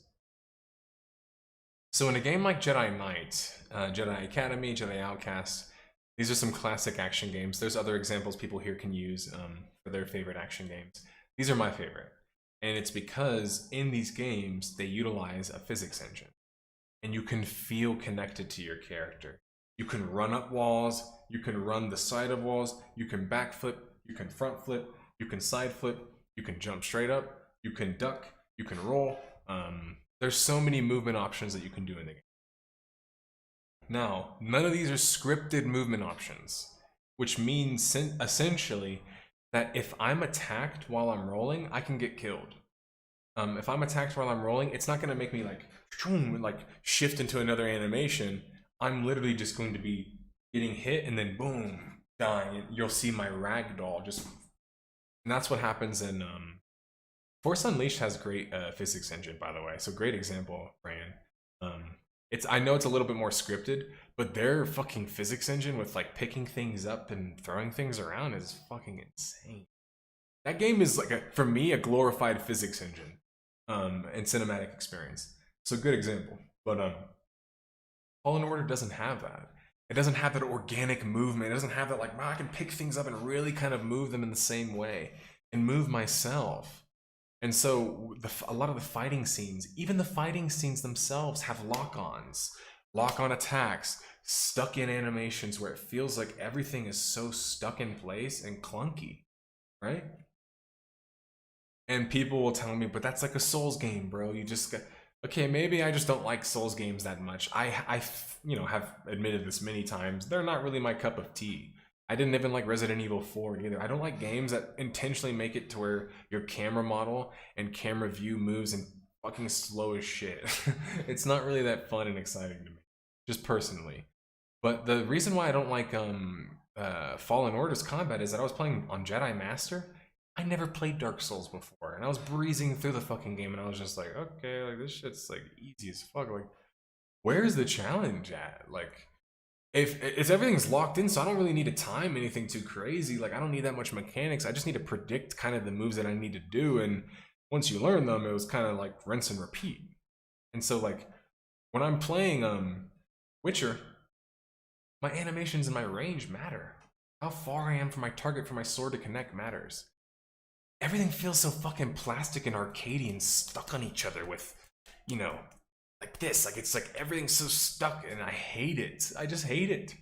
And you might be saying, why do you hate it so much? Like, relax, bro. I know, I'm a massive Star Wars nerd. I've admitted this before.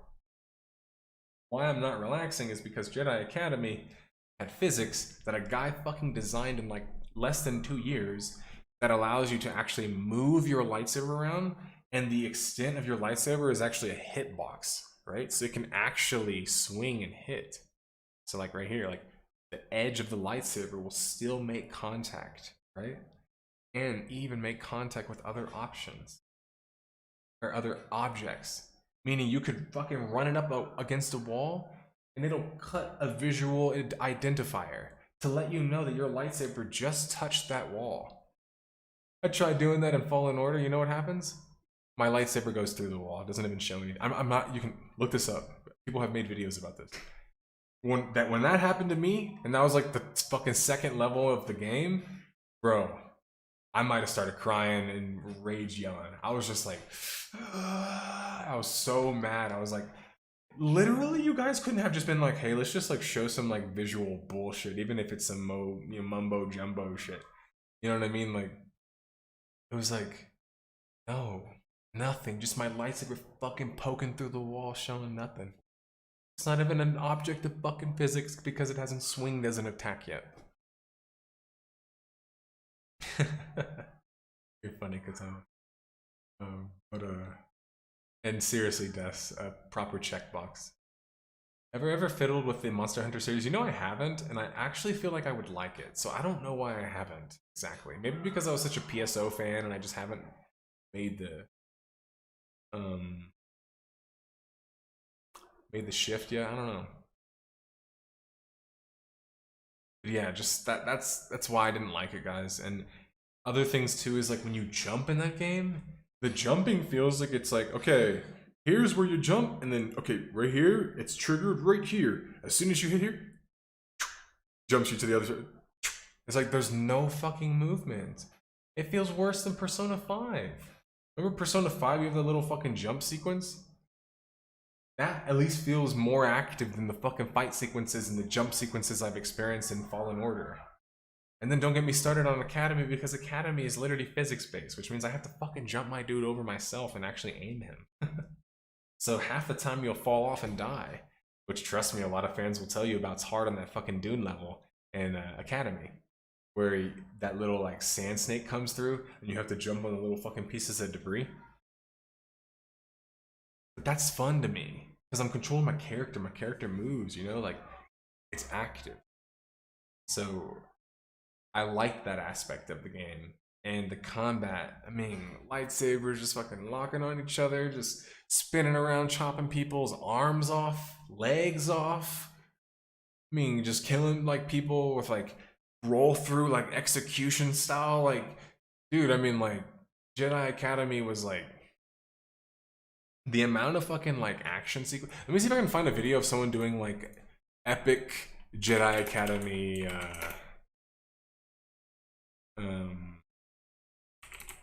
epic duel moments or something. Like, I'm trying to see if I can find like, what would that be called? What should I look for, guys? Jedi Academy, like fucking John Wick or some shit.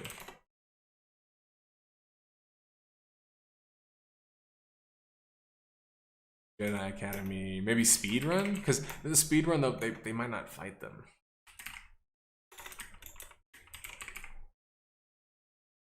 Master difficulty. This guy has a long play on master difficulty.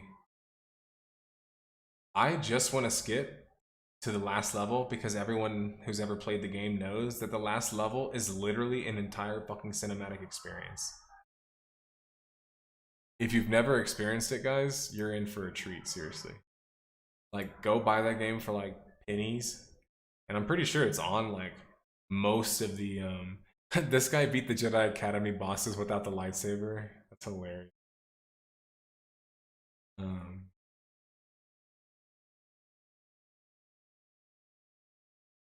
Let's see. I'm sorry about that. Okay, perfect. This person looks like a tryhard. So basically, the reason why the fight sequences are so damn good is because it's not just all the physics stuff I talked about. They actually slow-mo whenever you manage to make contact and kill the target too. You'll get slow-mo in the middle of fucking kills and middle of jumps and just like crazy like moments like that.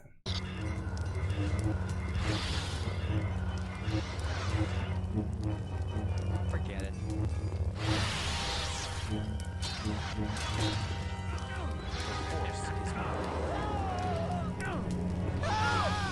The master will be fast.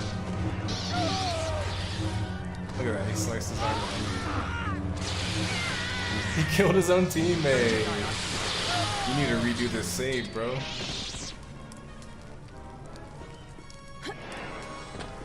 But he has the double lightsabers probably because he likes to go for that easy little fucking double swipe thing. Every lightsaber has an insta-kill though. It's just all about aiming the hitbox. I mean, like, guys, like, I picked this randomly. I think I've had cooler looking saves than this too.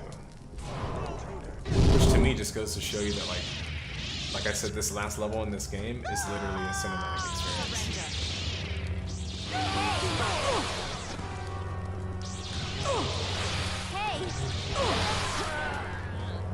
Come back. He's killing the Jedi because he just wants more fights. If you're wondering why is he killing more guys.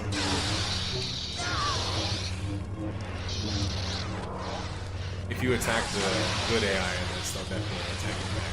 Let the force flow through. See that guy just like running up the wall? Look at this shit. This game is like in 2003 or 4.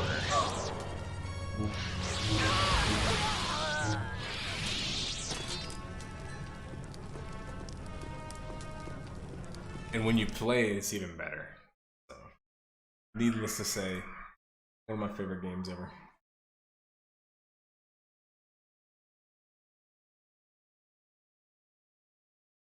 Monster. If I did Monster Hunter World, you'd try it. Yeah, I probably would, Maghorn. I'm not sure how I can play it, what the available platforms are, but I'll check it out.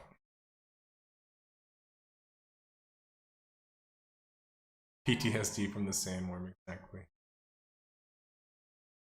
Movie battles is good too, Desires. It's like higher level fighting.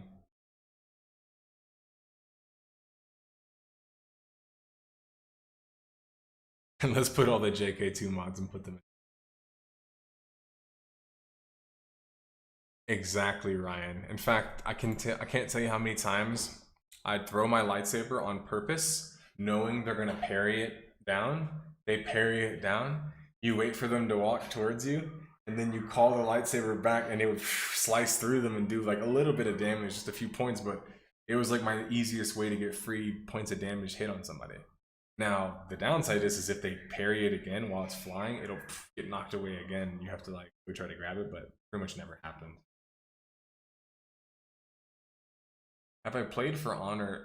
I did when I played it on the floor, back when I forget that was, or even what convention, but not like seriously or anything.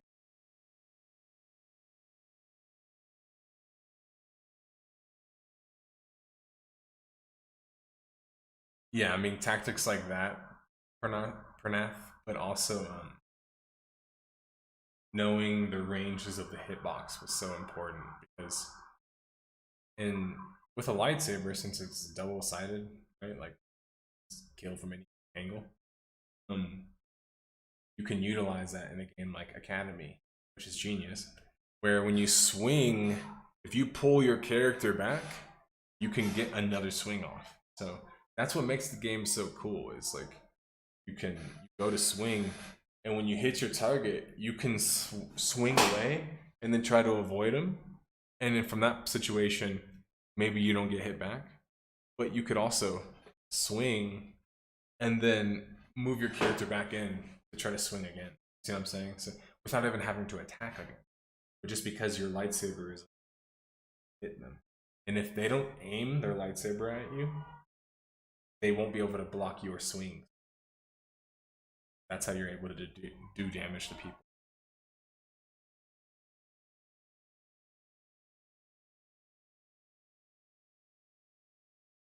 Yeah, no, it's because I ended up talking about fucking Jedi.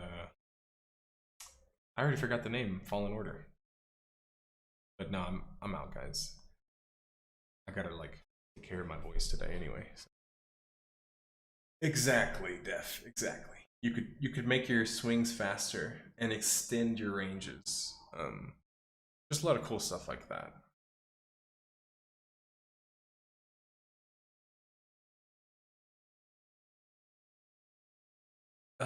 It will be next Friday, so the Friday coming up rather, or most likely Monday. Monday is when it's supposed to be, but I didn't do it Monday because I was just not feeling. And then Tuesday I just focused on training. Here I am today.